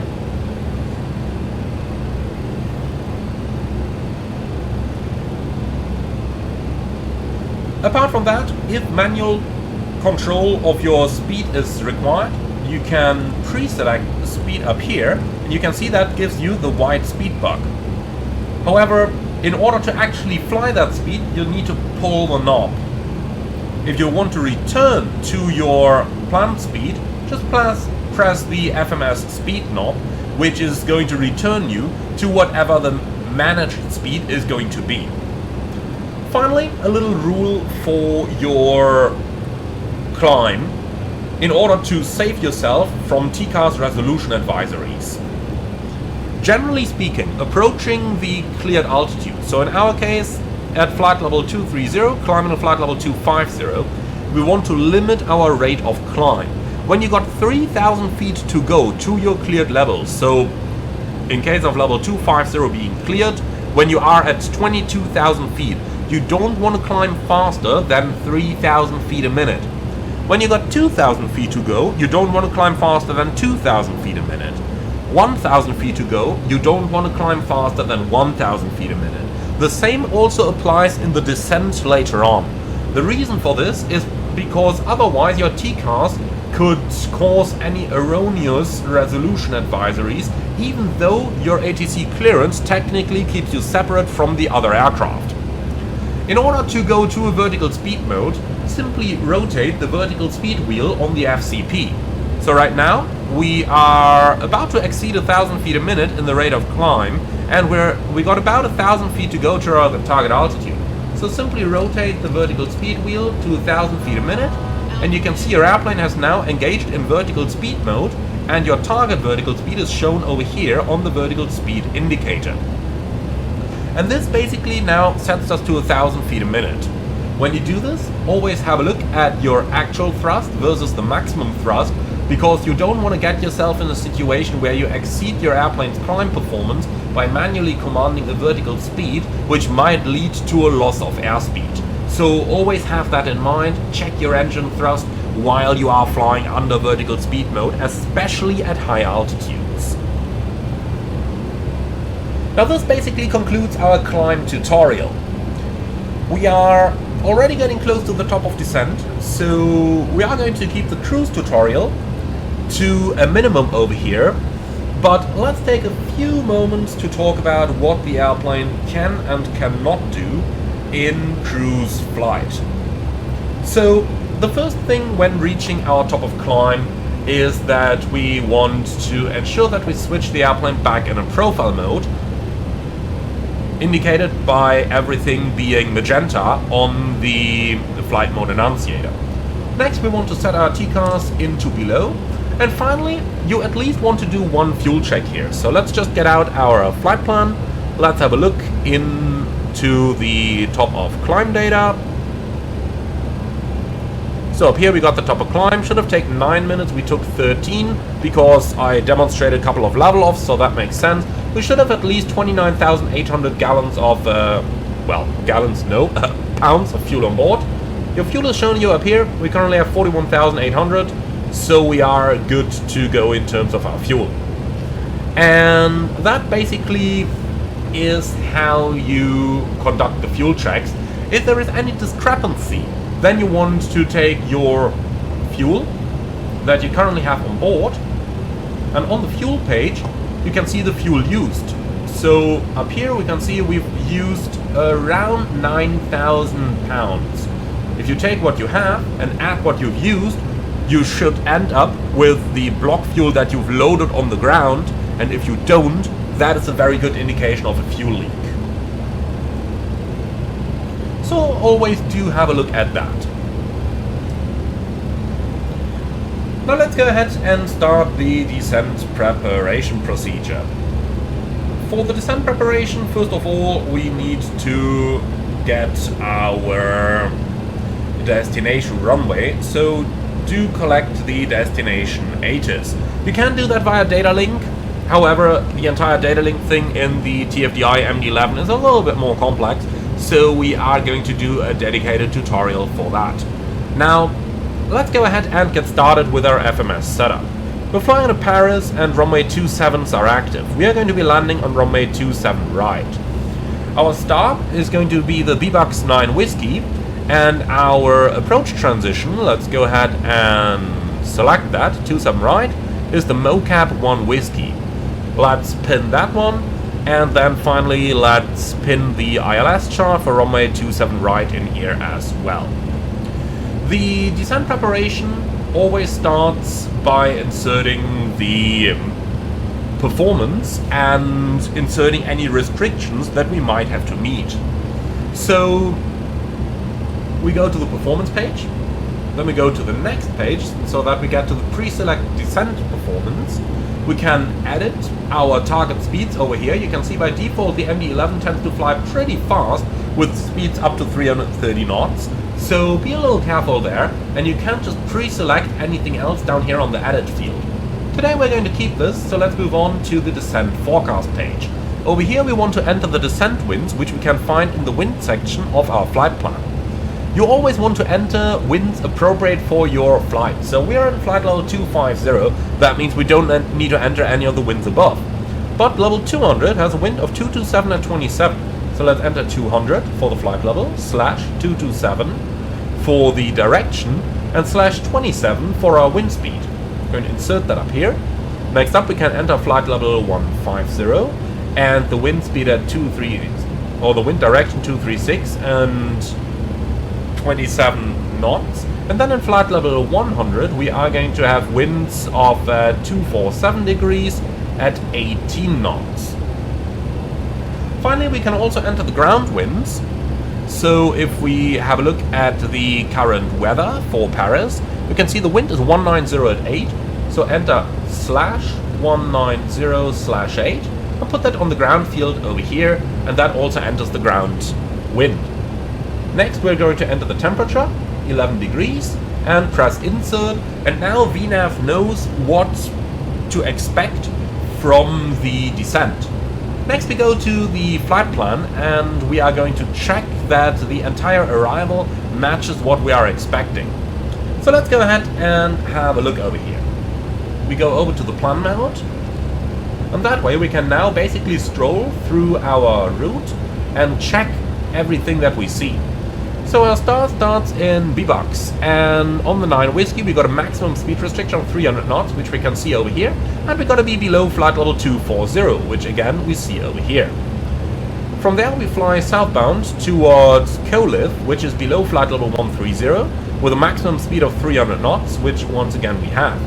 From there we are going to continue towards Mopar, which is between flight level 110 and 120, with a maximum speed of 300 knots, which once again we have in here. From there we are going to join the Mopar 1 Whiskey transition, which is from Mopar onto Papa Golf 534 towards Trail, and then to Papa Golf 536, and thereafter we continue on a vector of 199 degrees. Again, all of which we got over here. Note that you have the next page button available if you want to cross-check anything like the expected winds and the temperatures over there, so you can use that as well. If you scroll all the way to the bottom, you can also see the courses, and technically speaking we should see a course of 099 for the vector lag over here, but well, it kind of looks the same way as the chart does, so that's kind of okay for us. Next up we are going on to the ILS, and we can see we've got the India Golf 27 Romeo in 5000, which again we got over here. From there we continue to the Fox 27 Romeo, also in 5000, which again we do have. And then that one takes us all the way down to the runway. We missed approach straight at Papa Golf 651, right hand turn to intercept 281 inbound to Papa Golf 652, and we got 281 inbound to 652. And then all the way to Pontoise, maximum 5,000 feet, all of which we got in here. Finally, we also do need the minimum. However, since we are just 4 miles shy of the top of descent, let's just initiate the descent. This is quite easy. You just select the altitude down to wherever ATC is going to clear you to, and then today that's going to be level 110. With profile mode armed, the airplane is automatically going to initiate the descent once we're overflying the top of descent. There are a few things left that we do need to do. Here we can see the VNAV deviation bar coming on, and we can see vertical alert flashes. The airplane is now descending on profile mode down to 11,000 feet. It's going to maintain the Mach number until crossing over into 330 knots, until, again, the 300 knot speed restriction at BVAX over here becomes active. That way VNAV is basically going to follow the entire profile down without the need for you to do anything. Now, to finish up our setup, we also need our minimums. The MD-11 is a category Delta aircraft. Always keep that in mind when selecting your minimums. Today we got 592, so let's take the minimum knot, switch it to baro if you haven't done that yet. You can verify that on the PFD as well, and then we're going to set 592 feet over there.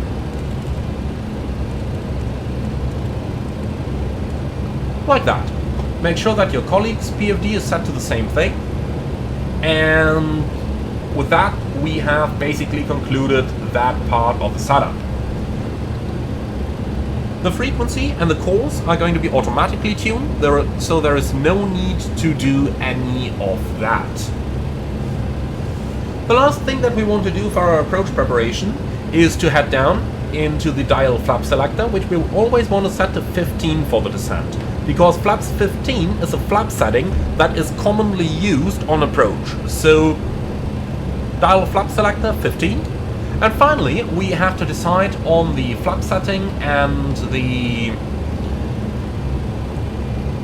landing configuration that we want to use. So in flight, the performance page is going to give you the landing performance field. Select the runway that we want to use, so 27 right for us.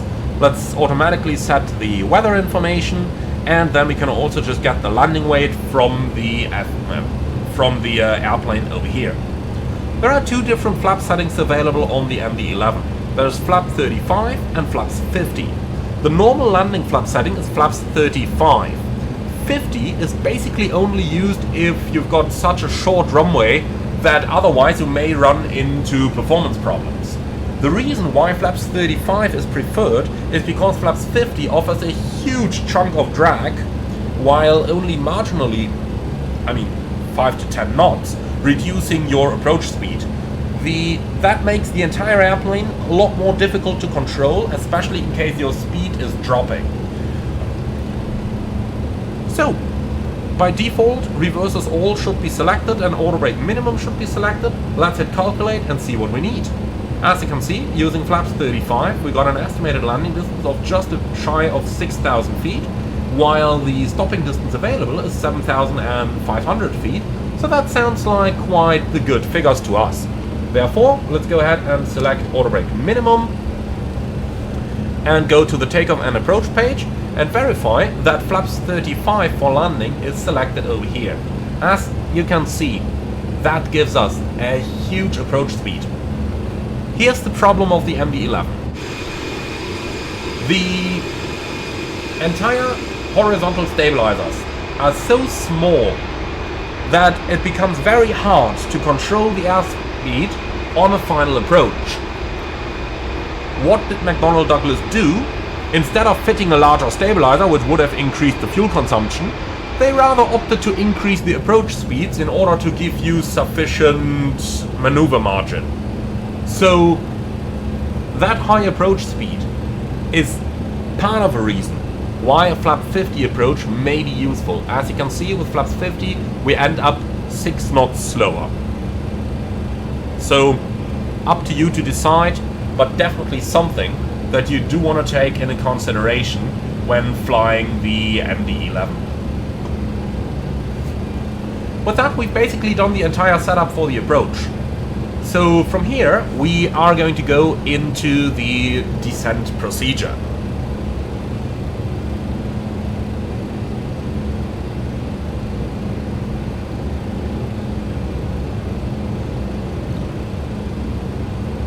So for the descent procedure, initiating the descent is usually done by simply setting the FCP altitude down to a lower level, and with profile armed, the airplane is automatically going to initiate the profile descent. However, if ATC wants you to descend early, there are two options available for you. You can either simply pull the altitude knob out, which is going to initiate an idle descent in level change mode, or you can simply manually select a vertical speed using the vertical speed wheel, which is going to engage vertical speed mode, with the selected vertical speed getting shown to you down here. Now, normally a profile descent is conducted because that is going to calculate the most optimal course or the most optimal vertical flight path. However, if ATC requires it, those are the two options which are available for you for vertical altitude management in the MD-11. Let's take a moment to talk about profile mode. Profile mode is automatically going to comply with any restrictions that you may encounter. But there is one small caveat there. So, profile mode is going to obey all the altitude and the speed restrictions, provided that the airplane is physically able to do that. Otherwise, you are going to get scratchpad messages advising you that you are commanding a flight path that is not really possible. However, when you're crossing an altitude constraint and a further descent is required, let's take the example of this approach. We started in flight level 250, then we had the level 240 restriction at BBAX, and only then 50 miles later we need to be in level 130. We need to cover 11,000 feet here, which takes 33 miles. Therefore, we can fly level for a bit on that segment. What the airplane may be doing is, even though the FCP altitude is set to something lower than level 240, in profile mode it may still fly a level off until it reaches the next possible optimum descent path. That can cause problems, so you do want to be a little careful when doing that. So just always do have that in mind. Now,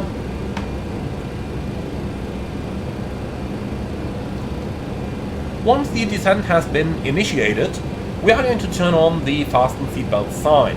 If you're doing short-haul passenger operation or if you're doing cargo operation, you can turn it on when passing 15,000 or 15 minutes from landing, whichever is earlier.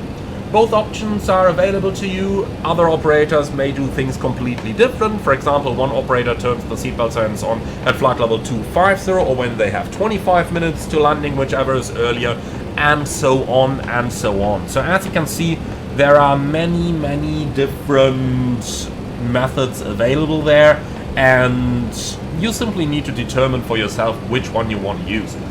I, for my part, go for seatbelts on at the top of descent when flying a passenger aircraft, and 15 minutes or level 150, whichever is later, when flying a cargo aircraft. Once the descent has been initiated, you may encounter a problem. If the windshield heat has been off in flight, which is approved in the MD-11, the windows can become very cold. When you start descending into lower flight levels, then the windshield may start fogging up. Therefore, for the descent, always turn the windshield heat on and use the defog switch as necessary.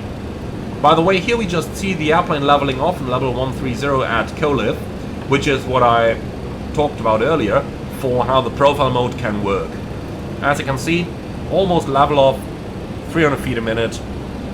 If ATC expects you to descend to a lower level, the use of vertical speed mode may be appropriate under these conditions. Let's talk about anti-ice. Whenever you are about to enter visible moisture, as long as the temperature is below 10 degrees, turn on your engine anti-ice. Wing anti-ice is still used as a de-icer, as mentioned in the climb part of this tutorial, so we do not need to change that. However, in the descent, whenever you're about to enter visible moisture, TAT of plus 10 or less, engine anti-ice on. Once you're clear of the clouds, provided that the no ice detected message shows, you can turn the engine anti-ice back off again, like this.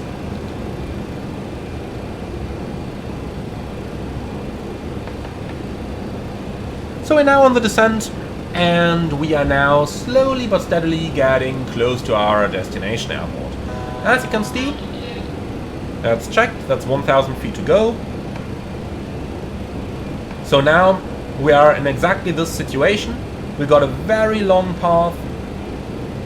Further descent is not really required, therefore profile mode doesn't really do it. Therefore, let's go to vertical speed mode here and bring ourselves down to those 11,000 feet so that we do get a little more optimal altitude management here, because your ATC usually doesn't want you to be descending at 300 feet a minute. That is just going to block more flight levels for a longer time.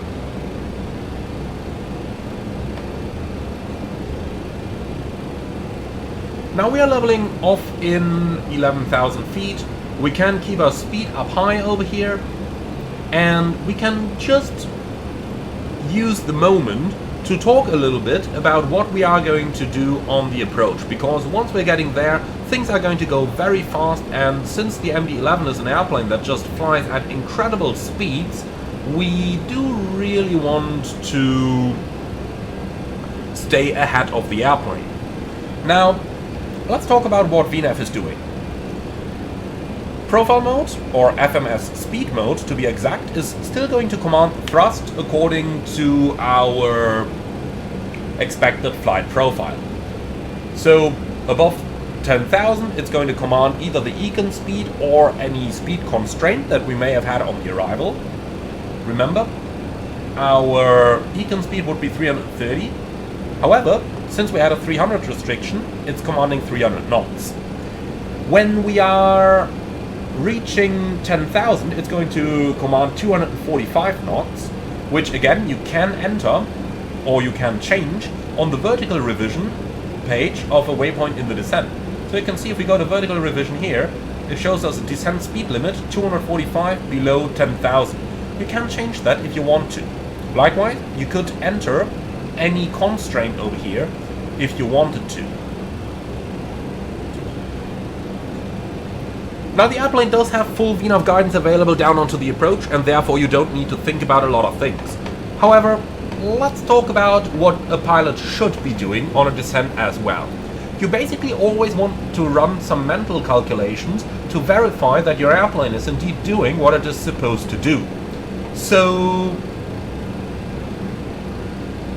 for every 1,000 feet of altitude you need 3 nautical miles. To lose 10 knots of airspeed you need 1 nautical mile.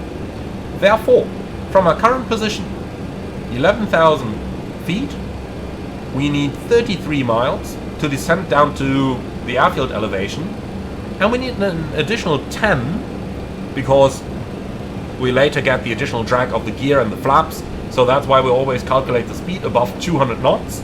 So 10 miles additionally to lose that altitude. So what can we make out of this? Right now, we would need approximately 43 nautical miles to descend down to the destination field. Our runway is right over here. Right now, we got 20 miles to run, 10 miles, and once we've got an additional 10 miles over here, we could already start our further descent, and we would end up on a very nice idle descent profile. That way, you can easily calculate the exact conditions under which you can commence that approach. So, it makes it very easy to calculate, are you high, are you low, in which situation are you currently. So let's make this a very easy exercise. We know that we need 43 nautical miles in order to land. Our nav display range is 20 miles. Or at least the circle down here is 20 miles. That means basically once the runway is exactly a beam hour position, if we fly 20 miles in that direction, then 20 miles in that direction, we are basically there. We need to fly an additional 10 miles to make it to the final approach. So we can subtract those. In other words, 15 miles here, 15 miles there, 10 miles here, nice approach profile. As long as you're above 10,000 feet, you should cross-check the accuracy of your VNAV calculations every 5,000 feet in the descent. Once you're below 10,000, you do that every 1,000 feet in the descent. Alright, we're about to enter some clouds again, so let's go engine anti-ice on. And now that we've discussed all of the theory going into the descent, let's go ahead and go into the actual approach and start vectoring ourselves to the final in a couple of moments.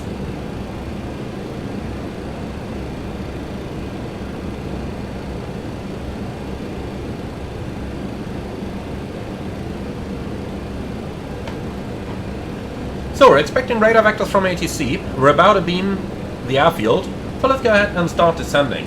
Now, doing everything on VNAV is the easy way. We are going to do a couple of things manually here to get you acquainted with the way the autoflight system works. ATC clears us down to an altitude of 5,000 feet.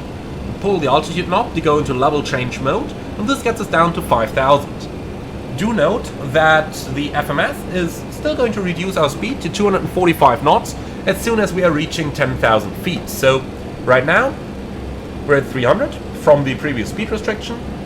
And as we're about to pass 10,000, the target is going to go down. Let's have a look at that. 10,000, speed target goes down to 245. In level change, the airplane pitches up to start reducing its speed naturally. Now, passing 10,000 feet, we turn the landing lights on, we set the nose light into taxi, and we can switch the runway turn-off lights on. Switch the logo light on if it is dark, and ensure that the seatbelts are on. If you're flying a passenger aircraft, then also make a cabin crew 10 minutes to landing announcement at this very point. The aircraft has a very powerful speed brake available, so if you ever do end up high on a profile, just use the speed brake and you can get an incredible 3,000 feet a minute and more out of your aircraft on the descent. So basically, no problem at all if you do get to a slightly high altitude. Now, since we're clear to an altitude, let's go ahead and set our QNH. And if we just get the latest Paris weather, you can see the QNH is 1015. So let's go ahead and set the QNH of 1015. Note that the MD-11 does not have the ability to pre-select something properly, so basically always want to be setting it live when you are coming down. Alright, now let's do a couple of calculations. We're 18 miles from the runway, we need 10 miles to get to the final, so basically 28 miles. We're in 8,000, which means 8 times 3, 24 miles, plus 5 miles to lose our altitude, so 29 miles to go. That means we can basically turn base right now. Heading mode is an interesting one in the MD-11. You can pre-select the heading, like that, but it's not automatically going to come on. In order for it to come on, you actually need to pull it out. If you push it in, it simply synchronizes the heading buck with your current position. So let's make a right and turn here, and turn onto a right base for runway 27 right at Paris. At some point you will see the glide slope coming alive, and you basically just want to maintain the aircraft like a dot below the glide slope, and that way you are going to achieve an optimal descent profile. Now, icing is no longer a consideration here, since we're out of the clouds, so the engine anti-ice can go back off. One thing you always want to do on the approach is to keep your FMC synchronized, so if you're on headings like we are right now, be sure that you enter a direct to a waypoint that makes sense. For example, we're flying close to the Fox 27 right, or even the IG 27 right, so just enter any one of those as a direct. That's also going to give you good VNAV calculations, so that you can manage your altitude a little bit nicer. Now we got 1,000 to go here, let's go vertical speed 1,000 feet a minute.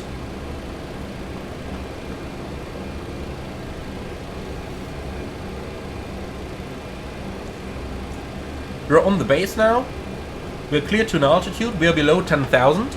That's a good moment to read the approach checklist, which is basically just all system modes on auto and altimeters set to local QNH. And that's the approach checklist complete.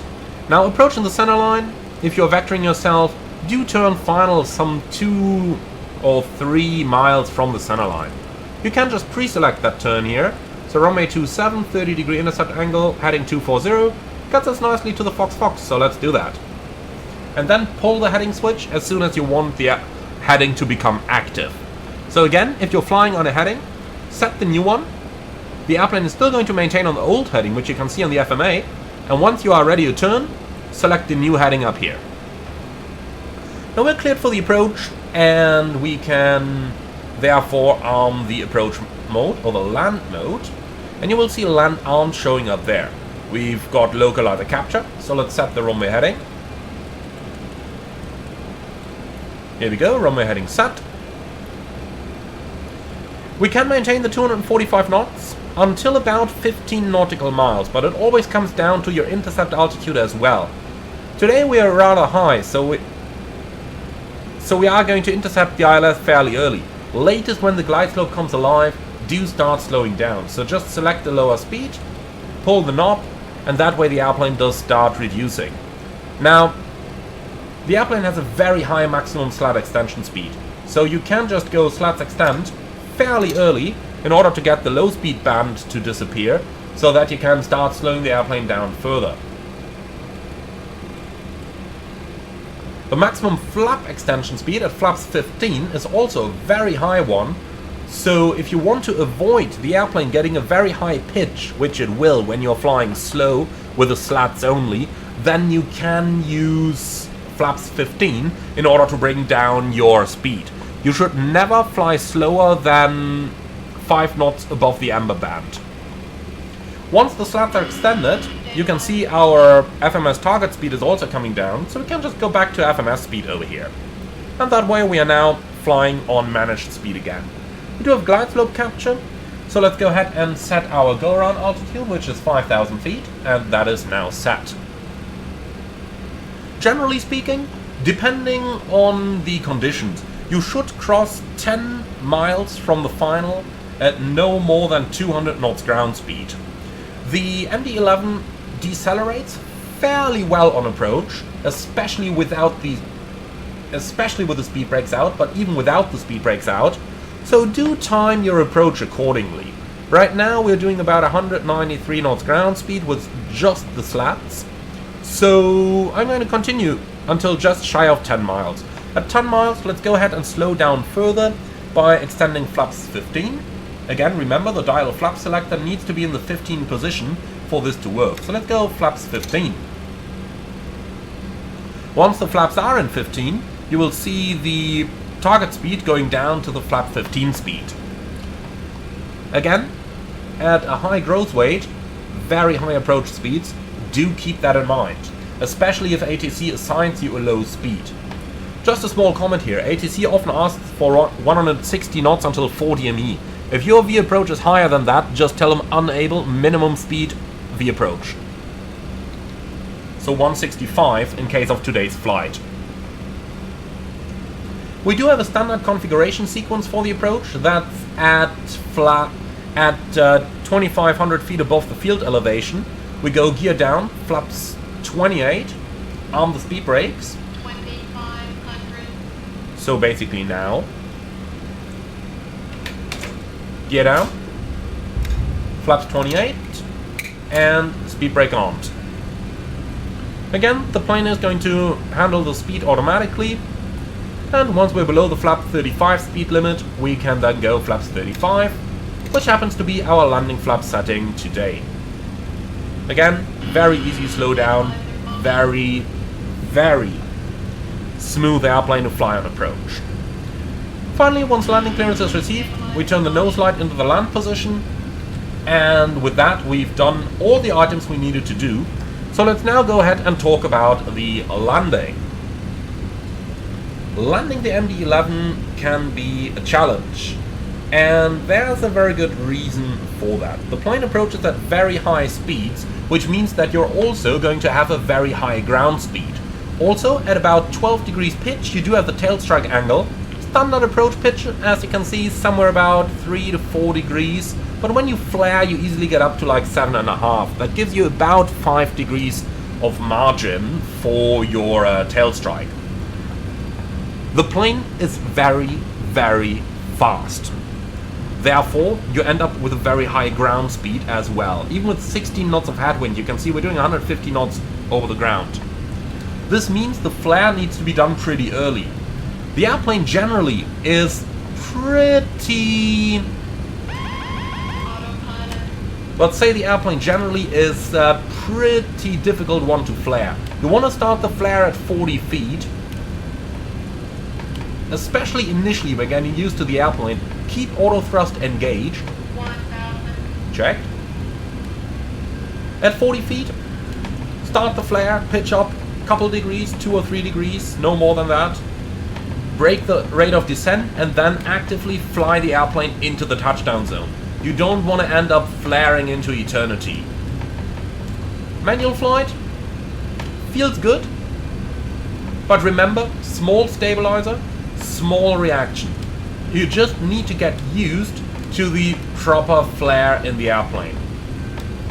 Initially, I would recommend to use auto thrust for your landings and then just disengage and pull the reversers after touchdown.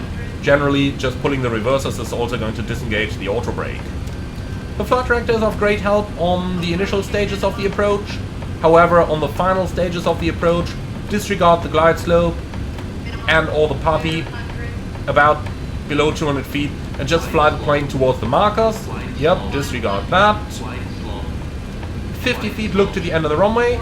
40, flare, decrap as needed, and touchdown. Alright, pull the reversers. Normally auto brake should stay in, today it disengaged, so manual braking is needed. That's what you got the ABS disarm light for over here. And then use manual braking as needed in order to bring the airplane to a stop. Had the auto brake not disengaged, we would have kept using it until below 100 knots. You can often even use it to about 70 knots. Okay, so we are below 70 knots. Thrust reversers going back to idle and then eventually off, and then we can vacate the runway to the side. Do not stop the airplane until you're completely off the runway. Keep a decent speed while you vacate, because until your entire airplane is behind this line, and with that I do not just mean the cockpit, I mean the entire airplane, until then you're still occupying the runway. Again, have a look at how large the airplane is. Okay, runway vacated. We do have one runway to cross over here, so since there is no departing aircraft, we can cross it. Make sure that you get clear of the runway system, and only thereafter we are going to go into the after landing procedures.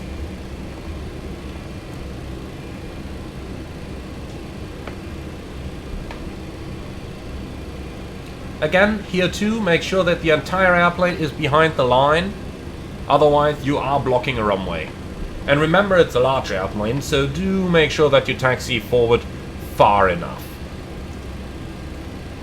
And for the purpose of the tutorial, we are just going to bring the airplane to a stop right over here, so that we can start with the after landing procedures. So let's go into the after landing procedures. The runway is vacated and the entire airplane is off the runway. Again, make very sure that it is. So ground spoilers retract, flaps and slats retract. Unless icing conditions have been encountered, then you would keep them extended until the flaps are verified to be free of ice. Weather radar off. Transponder as needed. So normally into the XPDR or the standby position as long as alt reporting is on. Then we're going to trim the airplane to 3 degrees nose up. Sometimes takes a little time.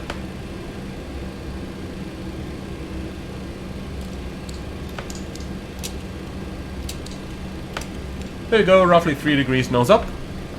External lights, landing lights are going off, taxi light into the taxi position, and the high intensity light goes off. Then we move down again to the auto brake to make sure that that is in the off position. Set the anti-ice as needed, and at this point you could already consider turning the windshield anti-ice off, up to you. Now, we are going to leave it like that for now. We've vacated the runway. All the after landing items are done, so let's go ahead and taxi the airplane to the gate. Now, our parking position is going to be off to the right hand side. Let me get you a taxi chart here. We've just landed up here on 27 right, vacated Zulu 2, crossed the runway in Kilo 2. Now we are going to go off to the right hand side on taxiway Bravo, which is the second taxiway to the right. So not this one, but the next one.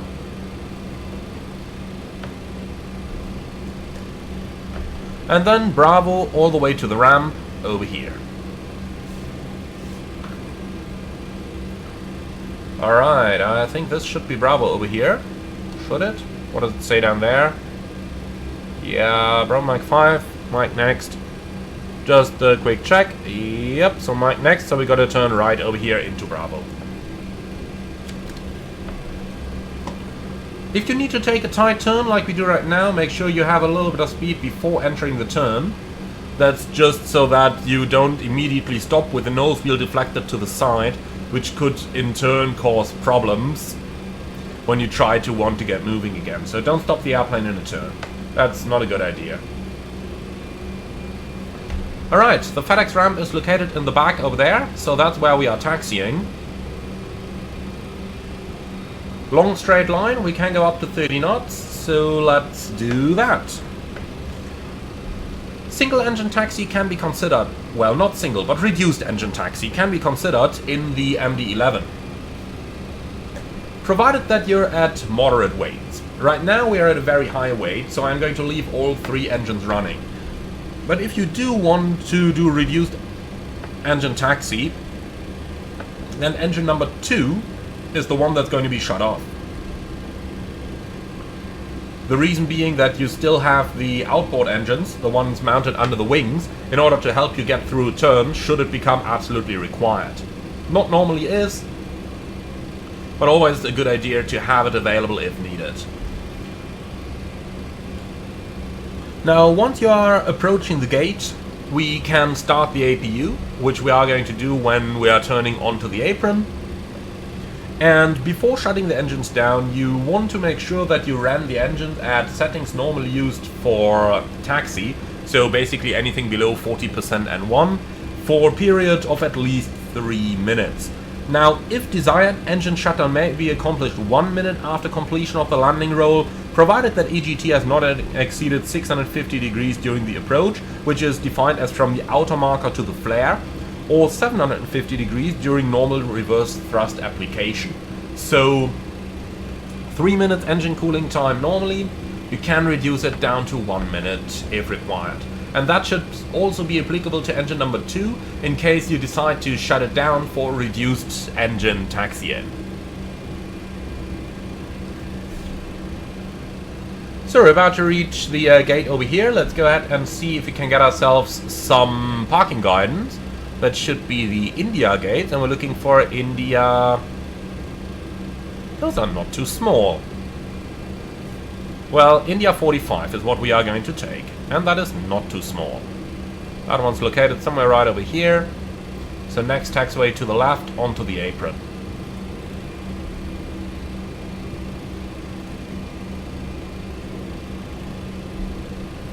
So as we're approaching the apron, let's go ahead and start the APU, which we can just do with the APU power button on the electrical panel. That's the easiest way to start it. There's also the APU panel here where you could use the start switch. However, I did find that in the TFDI that does cause problems with the generator not coming online when you do shut down the engines. So it is recommended at the moment that you use the APU power button on the electrical panel for APU start after landing. We're now approaching the gate area, so let's make sure that the weather radar is off. Again, WXR off shown down here. If terrain had been selected, you can also just verify this by making sure that the WXR is not blinking on the nav display, which is a little safety feature that McDonnell Douglas has built in. Then, entering the gate, let's turn the lights off.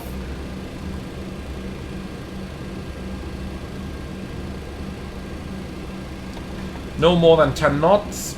Slower is better over here. The marshal is inside, right in front of us. If you don't have a marshal, simply steer until you are sitting a little bit ahead of the yellow line.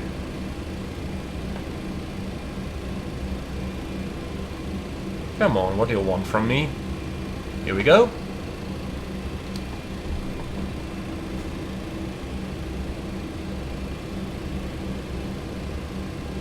And stop. Okay, cool. Parking brake is set. APU power available does show. With that, welcome to the gate. So we can now go into the shutdown procedure.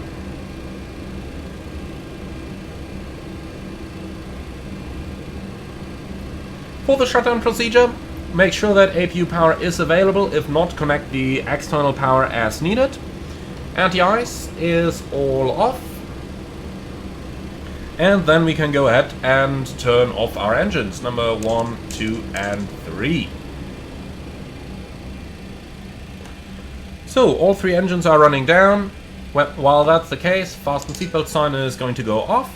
External lights as needed. And as soon as all 3 engines are below 20% and 2, we can then turn the beacon light off.